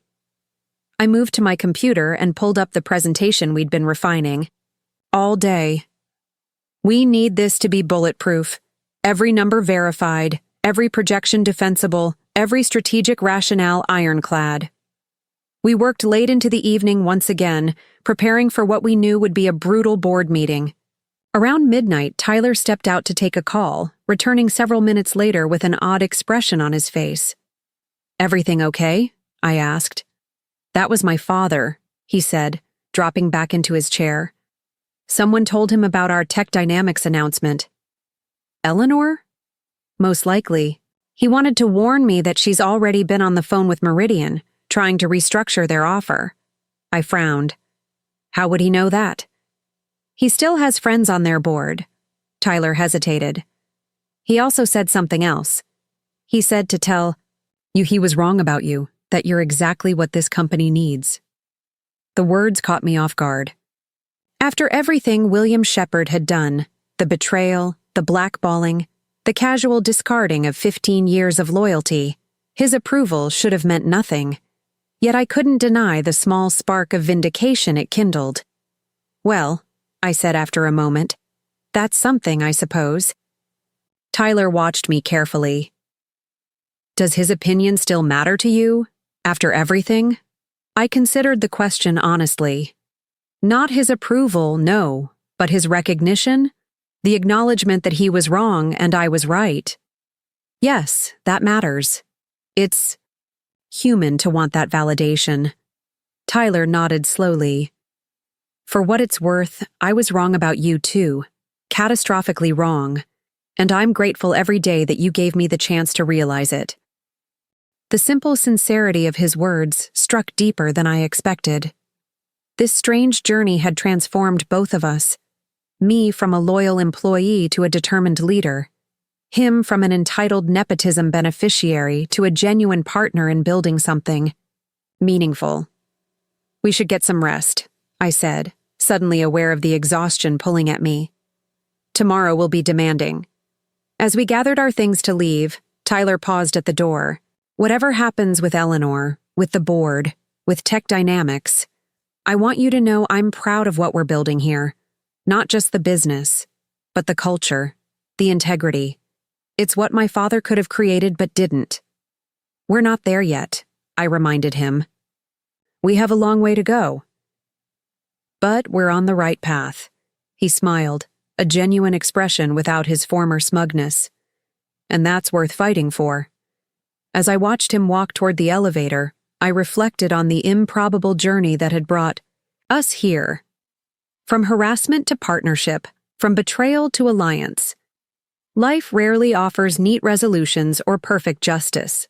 But sometimes, if you hold firm to your principles and remain open to genuine change in others, it offers something more valuable, the chance to build something better than what was broken. Tomorrow would bring Eleanor's counterattack. The board meeting would be contentious, the path forward uncertain. But for the first time since I'd been fired all those months ago, I felt complete confidence in my direction. Whatever happened next, I knew exactly who I was and what I stood for, and remarkably, unexpectedly, I was no longer standing alone. The boardroom felt electric with tension as I took my seat at the head of the table the next morning. Eleanor sat opposite me, immaculate in a steel gray suit that matched her expression. Her two attorneys flanked her like sentries. Marcus fidgeted nervously beside Josephine Chen, while Robert Washington maintained his usual inscrutable calm. Tyler was the last to arrive, sliding into the chair to my right with a subtle nod of support. "Let's begin," I said, opening the meeting precisely at 8 a.m. "Eleanor has called this emergency session regarding our announcement yesterday of our intent to acquire Tech Dynamics." Eleanor didn't waste time on pleasantries. "This reckless acquisition attempt is a transparent ploy to block a legitimate offer from Meridian Global that would deliver immediate, substantial value to all shareholders." "On the contrary," I replied evenly, "the Tech Dynamics acquisition represents a strategic growth opportunity that enhances our long-term value proposition far beyond what Meridian's dismantling of our company would provide." Eleanor's smile was razor-thin. "How convenient that you discovered this strategic opportunity exactly 48 hours after Meridian's offer." "Sometimes pressure reveals clarity," I acknowledged. "Meridian's offer forced us to accelerate our strategic planning, but the synergies with Tech Dynamics have been evident for some time." I nodded to Tyler. "In fact, Tyler has been developing the technical integration concepts for months." Eleanor's gaze flicked to Tyler, cold and dismissive. "Yes, let's talk about Tyler's sudden prominence in this plan. The same executive whose mismanagement nearly destroyed this company is now being positioned as the architect of its future. Forgive me if I find that difficult to believe." Tyler didn't rise to the bait. "My early approaches were flawed," he admitted with a candor that visibly surprised Eleanor.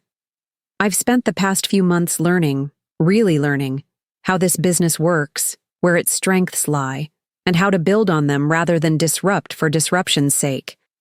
"Touching personal growth," Eleanor said dryly, But sentiment doesn't change the fact that this acquisition makes no financial sense at this juncture. The premium you're offering for Tech Dynamics exceeds reasonable valuation models by at least 30%. Only if you're looking at current revenue, Tyler countered. If you factor in the patent portfolio and the potential market for their AI integration capabilities, our offer is actually quite measured. Eleanor turned to Marcus. As CFO, surely you can't support this financially irresponsible move? Marcus shifted uncomfortably. I've reviewed the projections, and while aggressive, they're not unreasonable, given the technology synergies. His voice grew stronger as he continued. The combined entity would be positioned to capture significant market share in the expanding AI-enhanced enterprise space. Eleanor's eyes narrowed at this unexpected resistance. Robert, she pivoted smoothly, you've been in this industry for decades. Surely you recognize this as a defensive panic move rather than sound strategy. Robert Washington leaned forward, folding his hands on the table. What I recognize, Eleanor, is that you've been pursuing your own agenda from the beginning. This was never about maximizing shareholder value. It was about settling an old score with William Shepherd. A momentary flicker of surprise crossed Eleanor's face before her composure returned. My personal history with William Shepherd is irrelevant. We're discussing a concrete offer from Meridian that would deliver an immediate 97% return on our investment. While destroying a viable company and eliminating hundreds of jobs, Josephine Chen interjected. As both a board member and a client, I have to consider more than just short-term financial gains. The innovation roadmap that Grace and Tyler have outlined with the Tech Dynamics acquisition addresses critical needs in the marketplace that no other vendor is currently meeting. Eleanor's attorneys exchanged glances, clearly sensing the momentum shifting against them. One whispered something in Eleanor's ear, prompting a slight nod. I see I'm facing a coordinated opposition, Eleanor said coolly. So let me lay my cards on the table. Meridian has revised their offer in light of yesterday's announcement. They're now prepared to increase their bid by an additional 15%, contingent, upon us terminating any acquisition discussions with Tech Dynamics immediately. She slid folders across the table to each board member. This represents a 112% return on our investment in just 4 months. No projected future growth with Tech Dynamics could possibly deliver comparable value with comparable certainty. I opened the folder, scanning the updated offer. The number was indeed staggering, far beyond what any reasonable valuation of our company would justify. This wasn't a business decision for Meridian. It was a competitive elimination strategy. They were willing to overpay significantly to remove us from the marketplace. Before we respond to this revised offer, I said carefully, I'd like to share some additional information that came to light this morning. I nodded to Tyler, who distributed our own folders. At 6 a.m. today, we received written confirmation from Tech Dynamics accepting our preliminary offer, subject to final due diligence. Their board voted unanimously to proceed. Eleanor's expression darkened. That changes nothing. Their acceptance is contingent on our board approving the acquisition, which we have not done. True, I acknowledged. But there's more. I turned to the second page in the folder. We've also received preliminary commitments from 3 major enterprise clients, Dawson included, for the integrated solution we've proposed post-acquisition. These commitments represent over $120 million in potential new business over the next 18 months. This was our strongest card. Concrete evidence that our strategic vision wasn't just theoretical, but had immediate market validation. Josephine Chen was already nodding appreciatively as she reviewed the client letters. Additionally, Tyler added, we've secured a financing commitment from Hammond Venture Partners to support the acquisition without over-leveraging our balance sheet. He turned to Marcus. The term sheet is on page 4. Their analysis supports our valuation metrics. Hammond Venture Partners was one of the most respected technology investors in the market. Their willingness to back our acquisition provided crucial third-party validation of our strategy. This particular development had come together just hours ago, after William Shepherd had made a phone call to his old friend James Hammond. Tyler hadn't mentioned this connection, but I understood the implications immediately. Eleanor's composure slipped for a moment, genuine surprise crossing her features before she masked it. Hammond is notoriously selective. Why would they involve themselves in this situation? Because our strategy is sound, I said simply. And because, unlike Meridian, we're building something of lasting value rather than dismantling it for parts. Eleanor leaned back, eyes narrowing as she reassessed the battlefield. Let's be honest about what's happening here. This isn't just business for either of us anymore, is it, Grace? For me, it's always been about the company, I replied. About the people who work here, the clients who depend on us, and the potential. We have to grow something meaningful. How noble, Eleanor's voice dripped sarcasm. And I suppose Tyler's sudden conversion from entitled nepotism beneficiary to visionary leader is equally selfless. For the first time, anger flickered in Tyler's eyes, but he controlled it. My motivations are my own, Ms. Voss. But my commitment to this company and its future is genuine. Eleanor studied him for a long moment. You really are nothing like your father, are you? Thank you, Tyler replied, surprising her. I consider that a compliment. Eleanor turned back to me, something shifting in her assessment. You've outmaneuvered me, Grace. I underestimated you, and him. She gestured toward Tyler. But this isn't over. Meridian's offer remains on the table for the next 24 hours. I suggest the board take time to consider both options carefully, with their fiduciary duties firmly in mind. I agree, I said, surprising everyone. This is too important a decision to rush. I propose we reconvene tomorrow morning for a formal vote, after everyone has had time to review all the materials thoroughly.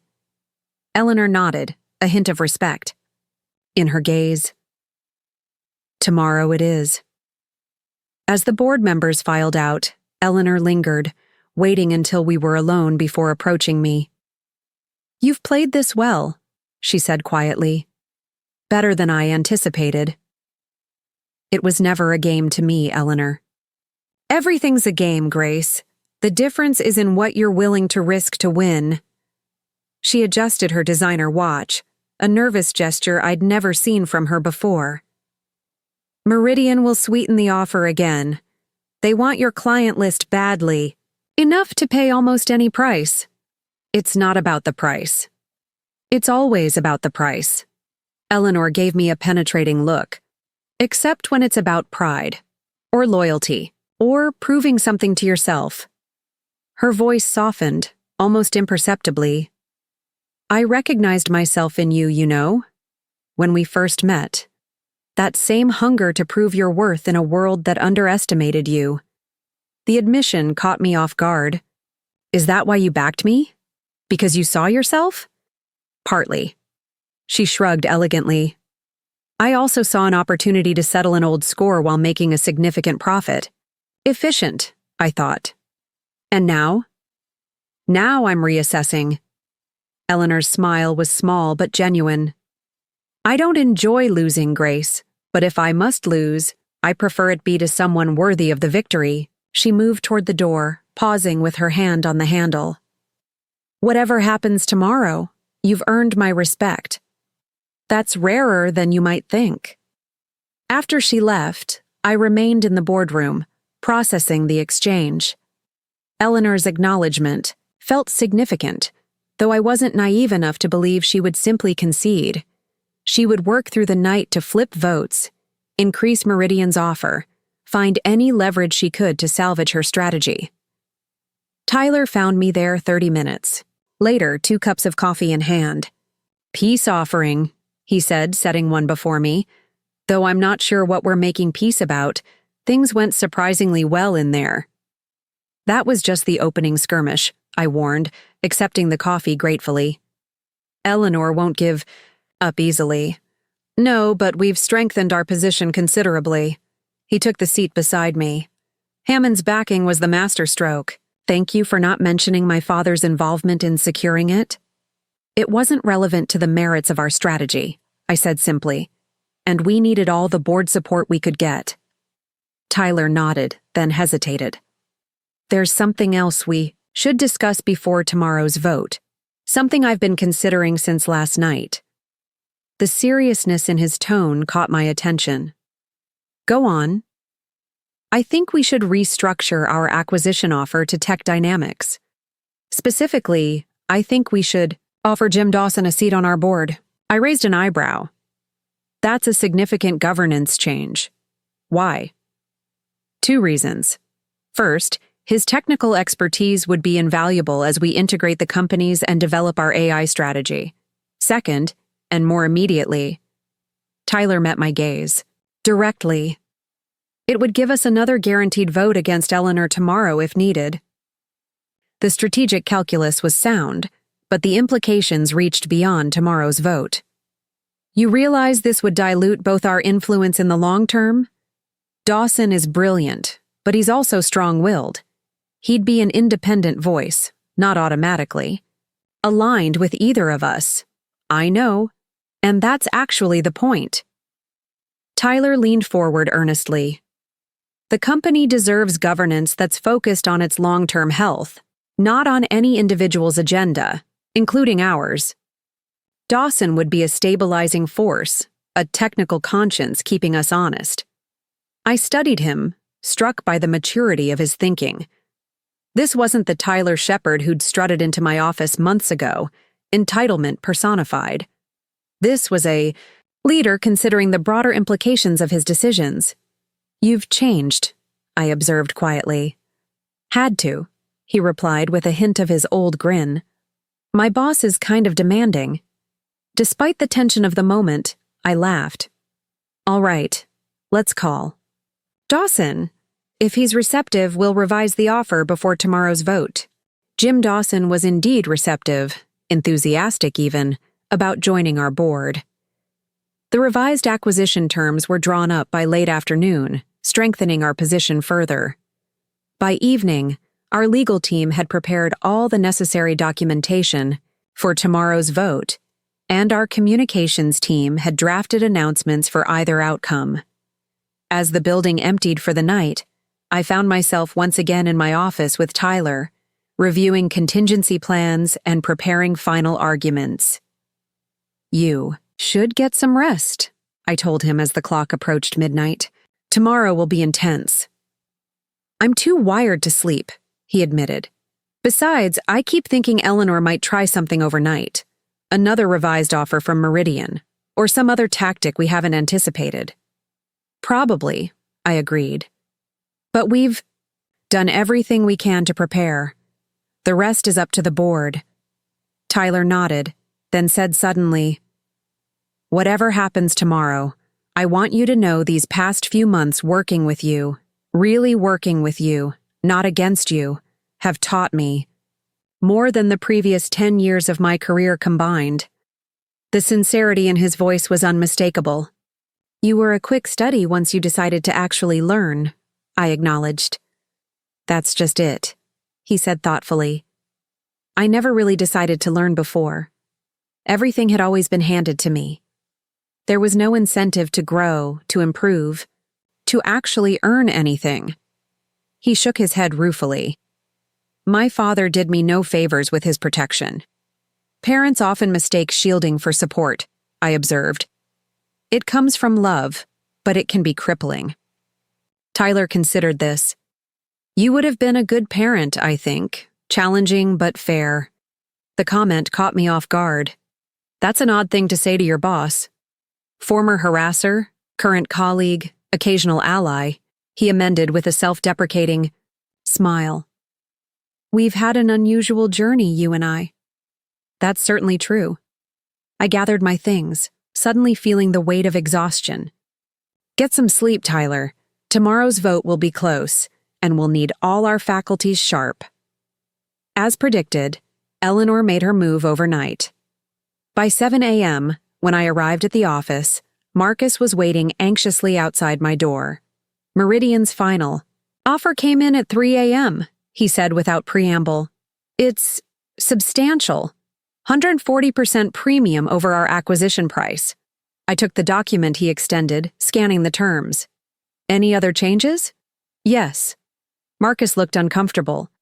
They've added a retention. Bonus for key executives, including me. Significant amounts. The strategy was obvious. Financial incentives to sway potential swing votes. And how do you plan to vote, Marcus? He met my gaze directly. I wanted to tell you myself. I'll be voting for the Tech Dynamics acquisition. This was unexpected. Despite the personal financial gain you'd get from Meridian's offer? Because of it, actually. A flash of determination crossed his usually cautious features. Their willingness to essentially bribe executives made me question their entire approach. That's not the kind of company I want to be associated with, regardless of the payout. I nodded, genuinely impressed by his integrity. Thank you, Marcus. That could make the difference today. The board meeting convened at 9 a.m. sharp. Eleanor arrived flanked by not just her attorneys this time, but also the CEO of Meridian Global himself, a calculated show of force and commitment.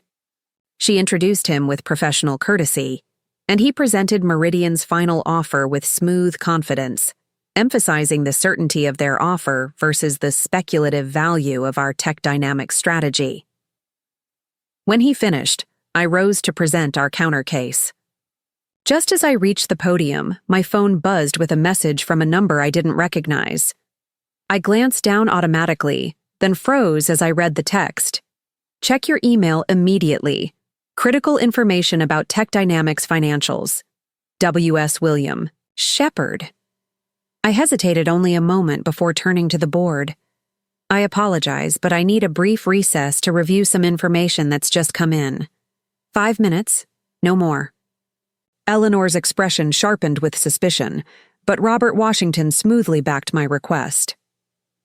A 5-minute recess seems reasonable. In my office, I quickly opened the email from William Shepherd.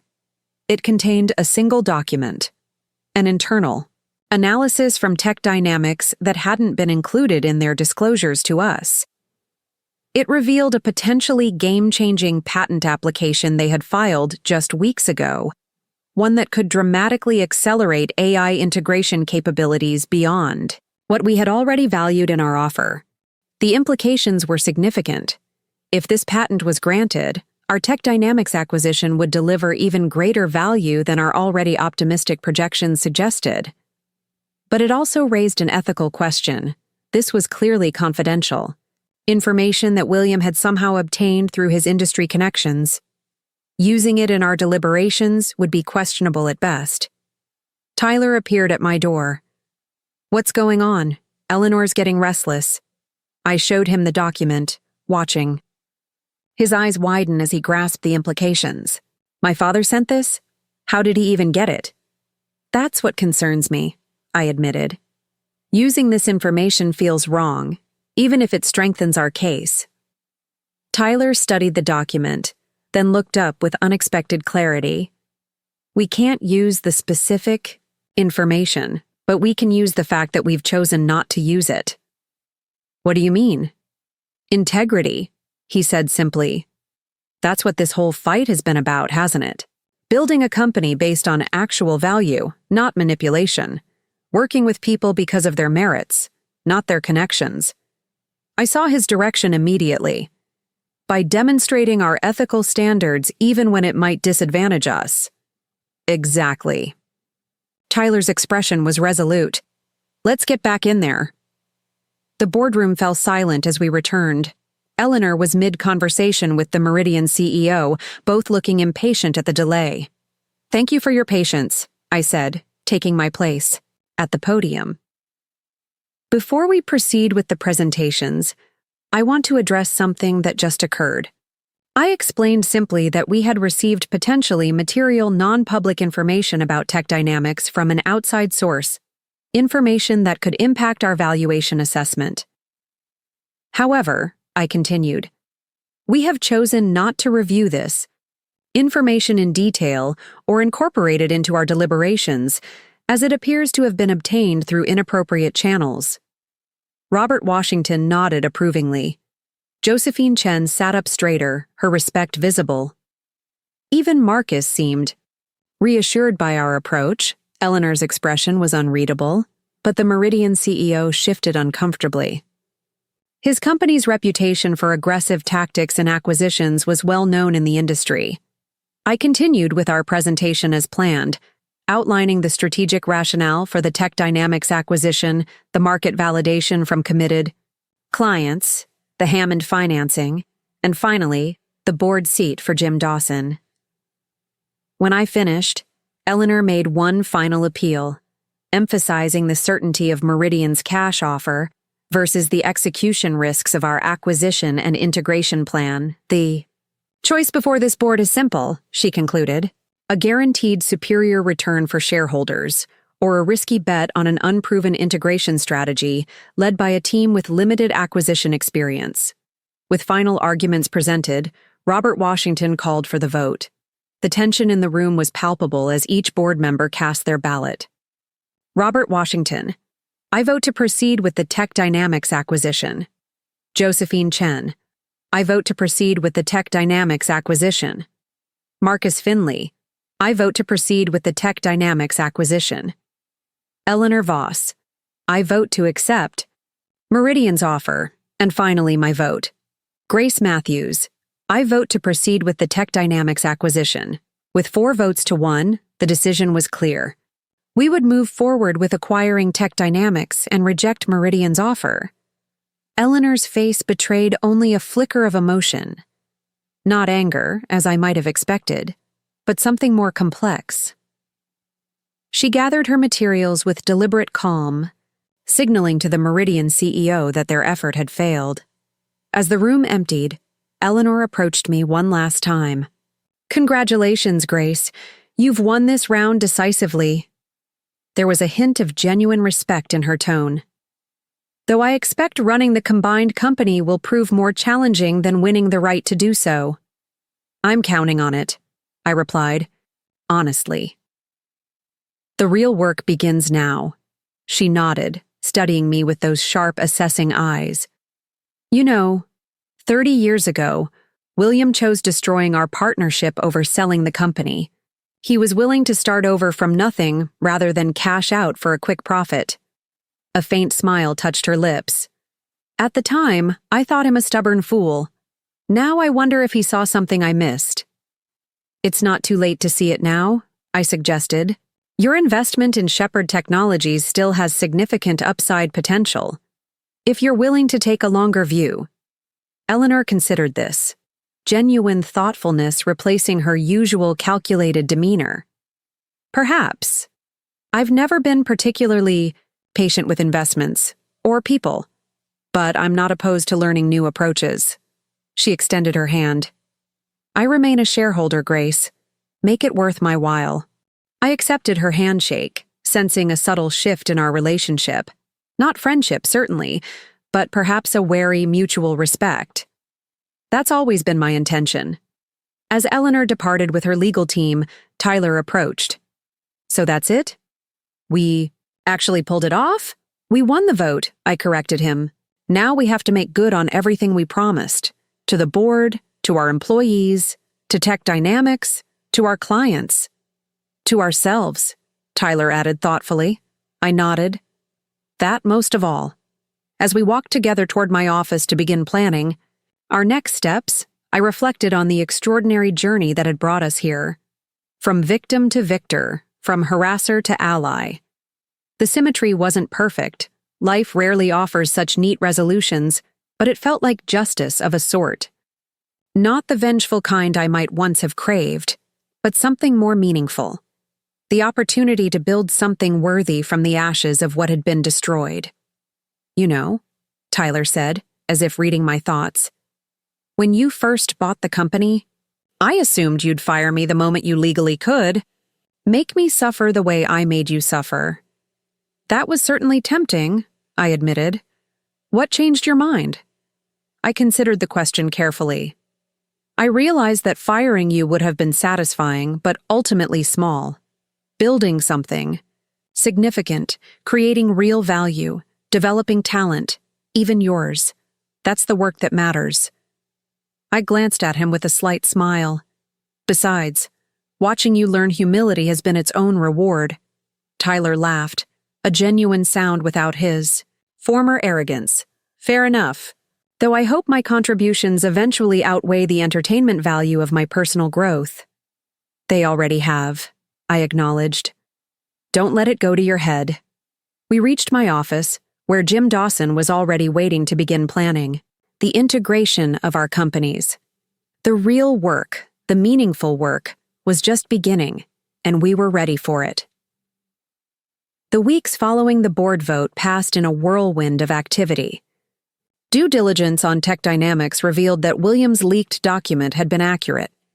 Their patent application represented a significant technological breakthrough that would considerably enhance our combined offering. Jim Dawson had been planning to disclose it during the final phase of our negotiations, which made our ethical decision not to use the leaked information look even more prescient in retrospect. Integration teams formed, working long hours to align product roadmaps, technical architectures, and organizational structures. The energy at Shepherd Technologies transformed dramatically. Hallways buzzed with excited conversations, meeting rooms stayed lit well into evening hours, and cross-functional teams formed spontaneously to tackle integration challenges. 3. Months after the acquisition closed, Tyler knocked on my office door, tablet in hand, looking uncharacteristically nervous. "Got a minute?" he asked, hovering at the threshold. "Of course." I gestured to the chair across from my desk. "Everything. Okay with the Dawson migration?" The Dawson account migration was our first major test case for the integrated platform. High visibility, high stakes, and closely watched by the market as an indicator of our success. Tyler nodded, taking a seat. "Actually, yes, the migration's ahead of schedule. Their CTO called yesterday to say their engineers are downright giddy about the performance improvements." He set his tablet on my desk, but didn't immediately turn it toward me. "That's not why I'm here, though." I raised an eyebrow, intrigued by his hesitancy. "What's on your mind?" "I've been working on something. A side project, in a way, though it could have significant implications for the company if you're open to it." He finally turned the tablet to face me. "I'm calling it Project Phoenix." The screen displayed a comprehensive organizational restructuring proposal, not just minor adjustments, but a fundamental reimagining of how our company operated. Tyler had designed interlocking teams structured around client needs rather than traditional departmental functions, with transparent metrics for measuring success and a profit-sharing model that would dramatically align incentives across the organization. "This is ambitious," I said, paging through the detailed slides. "What prompted this?" Tyler leaned forward, his usual confidence returning now that he was discussing the substance of his idea. "The integration process made me realize we have an opportunity that most companies never get. The chance to completely rethink how we operate, free from the constraints of, that's how we've always done it. We're combining two cultures anyway. Why not create something entirely new and better than either?" I continued reviewing the proposal, impressed by its thoroughness and creativity. It would flatten our hierarchy significantly, push decision-making authority closer to client-facing teams, and create transparent paths for career growth that weren't dependent on traditional management tracks. "The thing is," Tyler continued, "I know this is radical. It would require significant change management, executive buy-in, and probably a full quarter of reduced productivity during the transition. But the long-term benefits could be transformative." What struck me most wasn't just the proposal itself, though it was exceptionally well conceived. It was the fact that Tyler had developed it at all. This wasn't the work of someone focused on personal advancement or creating a flashy innovation for its own sake. This was the thoughtful contribution of a leader genuinely invested in the company's long-term success, even if that meant dramatically changing his own role and authority within it. You realize this would essentially eliminate your current VP position, I observed, reaching the organizational chart near the end. You've put yourself as head of the Technical Innovation Council instead, a collaborative body with no direct reports. Tyler nodded. That's where I'd be most valuable, leading through influence and technical vision rather than hierarchical authority. He smiled slightly. I've learned that's actually my strength. When I'm not busy trying to prove myself, through positional power, I can contribute more meaningfully. I set the tablet down, studying him with new appreciation. This isn't just an organizational redesign, Tyler. This is a value statement. I guess it is. He looked almost embarrassed by the observation. The past 9 months have changed my perspective on, well, a lot of things. Working with you, with the integration teams, with Jim Dawson. I've seen what's possible when organizations truly align around creating value rather than protecting turf. I tapped the tablet thoughtfully. This would be challenging to implement. You'd face resistance from almost every senior leader whose position would be affected. I know. That's why I'm bringing it to you first, before socializing it more broadly. If you think it has merit, I'd like your guidance on how to approach it. The old Tyler would have marched into the executive meeting, presented his brilliant idea with unconscious arrogance, and then been genuinely shocked when others didn't immediately embrace it. This measured, politically aware approach represented perhaps the most meaningful growth in his leadership. I do think it has merit, I said finally. In fact, I think it might be exactly what we need to fully realize the potential of our combined companies. I picked up my pen, making a few notes. Let's start with Jim Dawson. His perspective as a new board member and the founder of Tech Dynamics would carry significant weight. Then Marcus, he's shown surprising openness to change lately. Build a coalition of support before taking it to the broader executive team. Tyler nodded, relief evident in his expression. That's exactly what I was thinking. He hesitated, then added, There's something else I should tell you. I've been approached by Meridian Global. They want me to head their new innovation division. This was unexpected.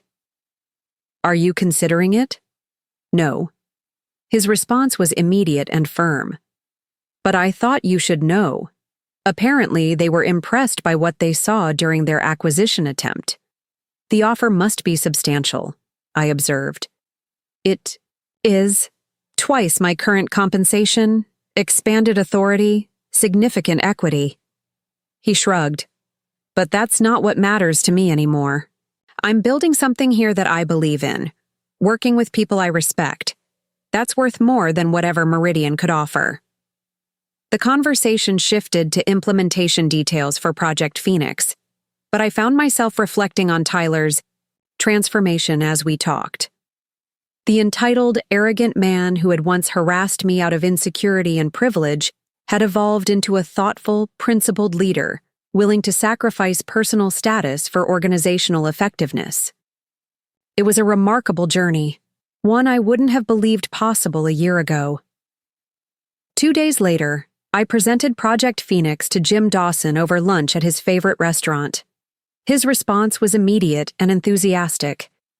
This is exactly the kind of thinking I was hoping for when I agreed to the acquisition, he said, studying the proposal carefully. Tech Dynamics was always constrained by our size. We needed Shepard's resources and client base, but I was worried about getting bogged down in traditional corporate structures. Tyler deserves the credit, I acknowledged. This was entirely his initiative. Jim looked up, genuine surprise crossing his features. Tyler Shepard? The same guy my engineers initially refused to work with because of his reputation for arrogance and micromanagement? The very same. I smiled. People can change when given the right environment and incentives. Apparently so. Jim tapped the tablet thoughtfully. I'd like to provide some input on the Technical Innovation Council structure. There are a few refinements that might make it even more effective. Of course, Tyler's expecting that. He wants this to be a collaborative design. Jim shook his head, impressed. If you'd told me 6 months ago that Tyler Shepard would be championing a collaborative, flat organization design, I'd have thought you were delusional. Change comes in unexpected forms sometimes, I observed, and from unexpected people. With Jim's enthusiastic backing, Project Phoenix gained momentum. Marcus took more convincing, concerned about financial metrics during the transition period, but eventually came around when Tyler incorporated his suggestions for phased implementation and enhanced financial transparency. By the time we presented to the full executive team, we had a solid coalition of support. That didn't mean there wasn't resistance. Several long-tenured executives pushed back hard, seeing the restructuring as a threat to their authority and status. These conversations were difficult but necessary, revealing which leaders were genuinely committed to the company's growth versus those who prioritized personal position. 1 month after Tyler first showed me the proposal, we presented Project Phoenix to the board. Eleanor Voss, true to her word, had maintained her investment in the company, though she rarely attended board meetings in person. To my surprise, she made an exception for this one, arriving immaculately dressed and radiating her usual composed authority. "This is an impressively comprehensive reorganization," she observed during the discussion, directing her comment to Tyler. "What prompted such a radical rethinking of the company structure?" Tyler met her gaze evenly. Experience, observation, the recognition that traditional hierarchies often create artificial barriers to the very innovation and client responsiveness they claim to value. Eleanor's lips curved in a slight smile. "And where did you acquire such organizational wisdom, Mr. Shepard? I don't recall it being evident in your previous management approach." "I had an exceptional teacher," Tyler replied, glancing briefly toward me. "Someone who helped me understand that leadership isn't about positional authority. It's about creating environments where people can do their best work." Eleanor's gaze flicked between us, something like grudging respect in her expression. "Well, wisdom from unexpected sources is still wisdom." She turned to the broader board. "I support this initiative. It's rare to see a company willing to fundamentally reinvent itself from a position of strength rather than desperation." With the board's approval secured, we launched Project Phoenix officially the following week. As expected, the transition was challenging. Established patterns had to be broken, new team formations created friction, and some valued employees couldn't adjust to the new model. But underneath the inevitable disruption, there was a palpable sense of possibility, of building something special that would set a new standard in our industry. 3 months into the transformation, Tyler and I sat in the newly created Innovation Hub, a large, open, collaborative space that had replaced the old executive floor. Teams worked in flexible configurations around us, the energy in the room tangible as engineers from both original companies collaborated on integration challenges.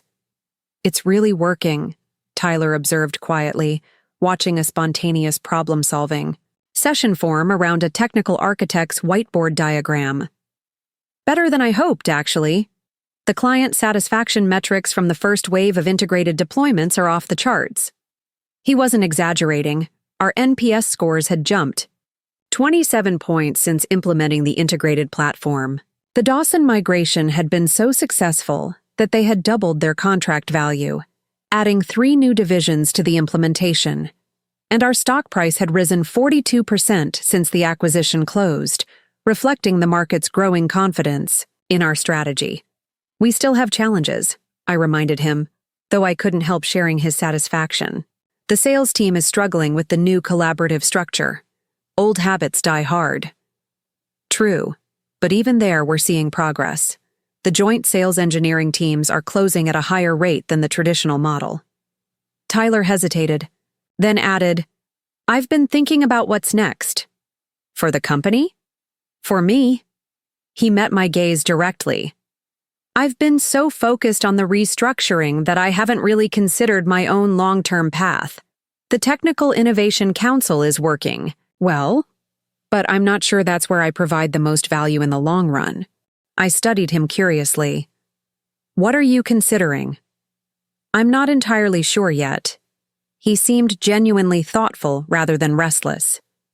But I've realized something important in the past year. I'm at my best when I'm building, not maintaining. When I'm solving new problems, not managing established solutions. That's a valuable self-awareness, I acknowledged. Have you thought about our international expansion? The European market entry we've been planning would need exactly that kind of building mindset. Tyler's expression brightened with interest. I hadn't considered that. It would mean relocating, presumably? For at least a year, yes. We'd need someone on the ground in London to establish the operation. I watched his reaction carefully. It would be challenging. Building teams from scratch, adapting our model to different business cultures, establishing new client relationships. That actually sounds perfect. His enthusiasm was evident. A fresh challenge, but applying what we've learned here. I'll have a formal proposal drawn up, I promised. Though I should warn you, if you take this on, you'd be reporting to Jim Dawson directly. He's heading our international growth strategy. Tyler laughed, genuine amusement without a trace of his former ego.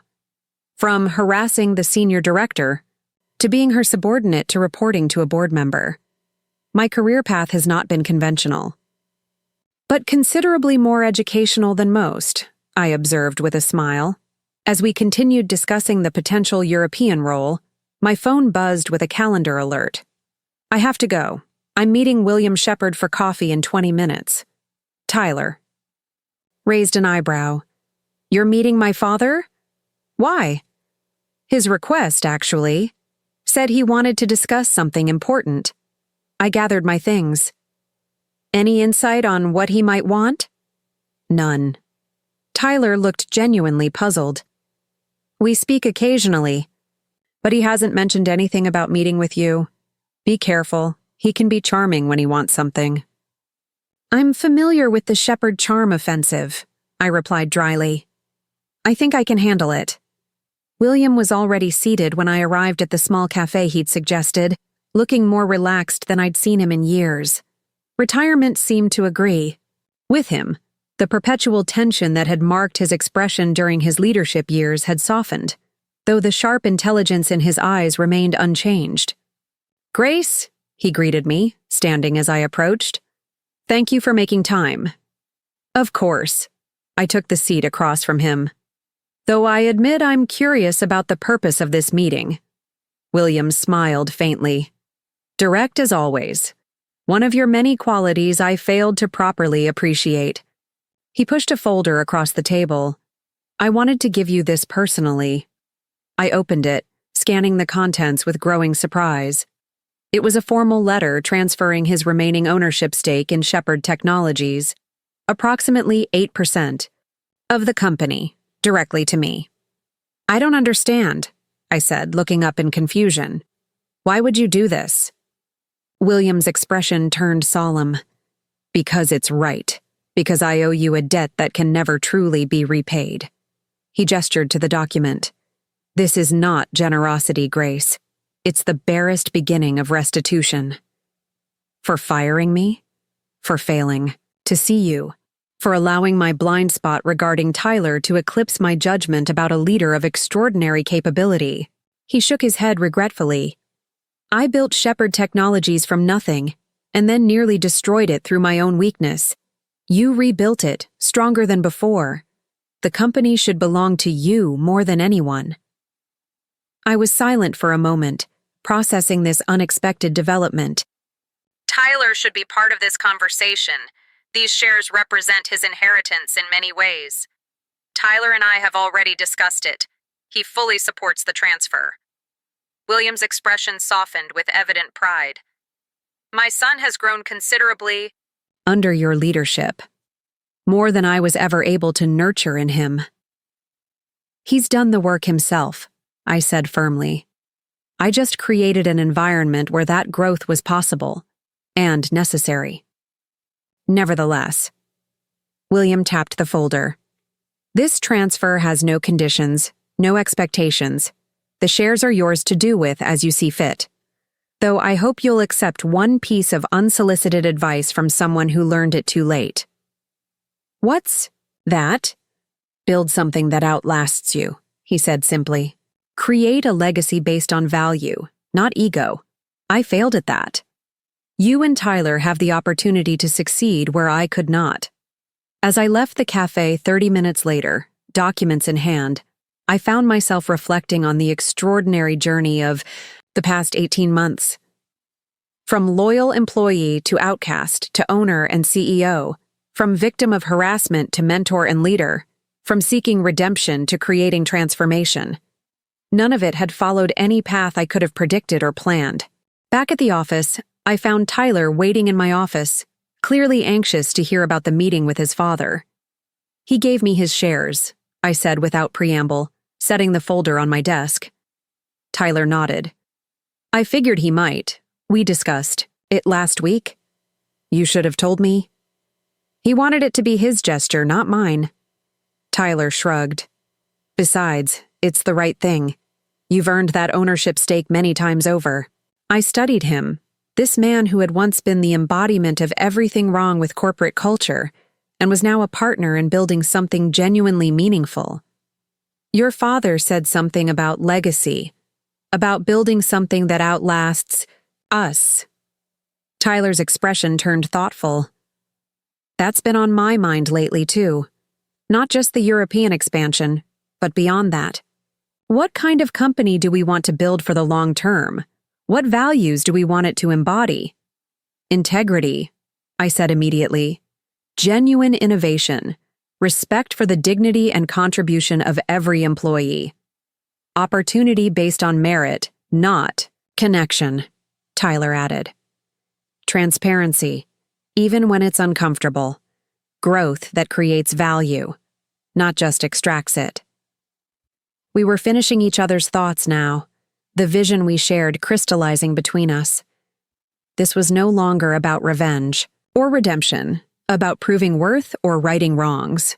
It had evolved into something far more significant, the chance to create an organization that reflected our highest values rather than our wounded histories. We should document this, I suggested. Not just for ourselves, but for everyone who joins the company. A clear statement of what we stand for and how we measure success. Tyler nodded enthusiastically. A constitution of sorts, principles that transcend any individual leader or market condition. As we began outlining these core principles, I reflected on how far we had both come from that first confrontational meeting when I returned as CEO. The journey had not been easy for either of us. It had demanded growth, forgiveness, hard truths, and harder choices. But it had led us to this moment of shared purpose that I would never have believed possible 18 months ago. You know, Tyler said as we worked, I've never actually thanked you properly. For what specifically? For not firing me when you had every reason to. His gaze was direct, sincere. For giving me the chance to become someone better than I was. Not everyone would have done that. I didn't do it for you, I admitted. At least, not initially. I did it because it was the right thing for the company. No. That's what made it meaningful. He smiled slightly. Redemption that's given as a gift isn't redemption at all. It has to be earned through action, through change.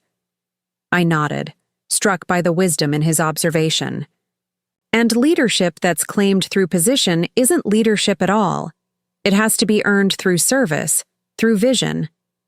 We had both learned these truths the hard way, through failure and recovery, through falling and rising again. The company we were building reflected these hard-won insights. Not perfect, still evolving, but fundamentally sound in its foundation of shared values and genuine respect.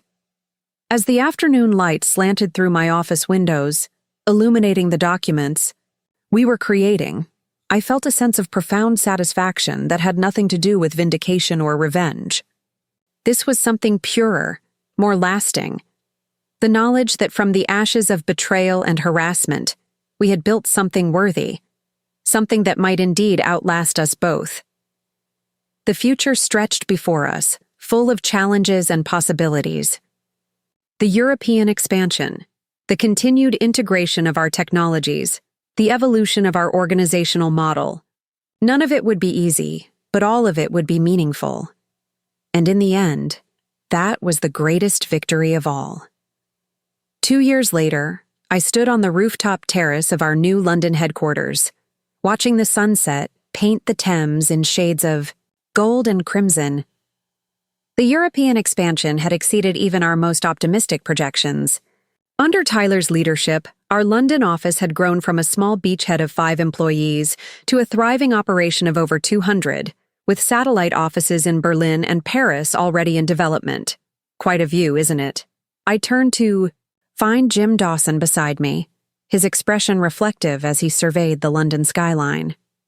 He'd flown in for tomorrow's ribbon-cutting ceremony, the official inauguration of a building that symbolized our transformation from struggling mid-tier player to industry innovator. Worth every penny of that ridiculous real estate price you approved? I teased. Jim chuckled. Best investment decision I've made since agreeing to sell Tech Dynamics to you. He nodded toward the glass-walled conference room where Tyler was conducting a final review with the project leads. He's done remarkable work here. He has, I agreed, watching Tyler guide his team through what appeared to be a challenging technical discussion. His leadership style had evolved into something uniquely effective, demanding but supportive, visionary but practical, confident, but humble enough to listen. The board is impressed, Jim continued. His quarterly presentations have been exceptional. There's talk of expanding his portfolio to include the Asian market entry next year. I raised an eyebrow. Is that your subtle way of telling me I might lose my European division head? More my way of saying you've created something special here, Grace. Not just a successful business integration, but a leadership development model that actually works. Jim gave me a knowing look. The Tyler Shepard who started here 2 years ago couldn't have handled Asia. The one you've mentored absolutely can. Before I could respond, the conference room doors opened and Tyler's team dispersed, energized despite the late hour. Tyler himself approached us, tablet in hand, looking tired but satisfied. Final numbers for tomorrow's presentation, he said, handing me the tablet. We're 23% ahead of projections for the quarter, and client retention is at 97%. Impressive, I acknowledged, scanning the data. The board will be pleased. They should be, Tyler replied with a hint of his old confidence, though tempered now by genuine accomplishment rather than entitlement. This team has done extraordinary work. Jim excused himself to take a call, leaving Tyler and me alone on the terrace. The London lights twinkled below us, a constellation of human ambition and endeavor spreading in every direction. Hard to believe. It's been 3 years since you bought the company, Tyler observed. Sometimes it feels like another lifetime. Sometimes it feels like yesterday, I countered, remembering that first confrontational meeting in the boardroom. Though I have to admit I never imagined we'd end up here. You mean in London? I mean working together, building something we both believe in. I turned to face him directly. When I bought Shepard Technologies, it was partly about proving something. To your father, to you, to myself. I never expected it to become a mission, Tyler suggested. Something bigger than either of us? Exactly. We stood in companionable silence for a moment, watching the city lights. I got a call from Eleanor Voss yesterday, Tyler said suddenly. She wants to meet when we're back in New York. This was unexpected. Eleanor had remained a shareholder, but had mostly withdrawn from active involvement after the board vote on Tech Dynamics. Did she say why? Not specifically, but she mentioned she's been watching our stock performance with interest. He shrugged. And that she's been reconsidering her investment time horizons. I smiled at the implication. Eleanor Voss, notorious for her short-term financial focus, was learning the value of patience and long-term thinking. Perhaps people really could change at any age, given the right motivation. We should invite her to the Moscow Road opening, in the fall, I suggested. Show her what her investment has built. The next morning, as we prepared for the ribbon-cutting ceremony, an unexpected package arrived for me.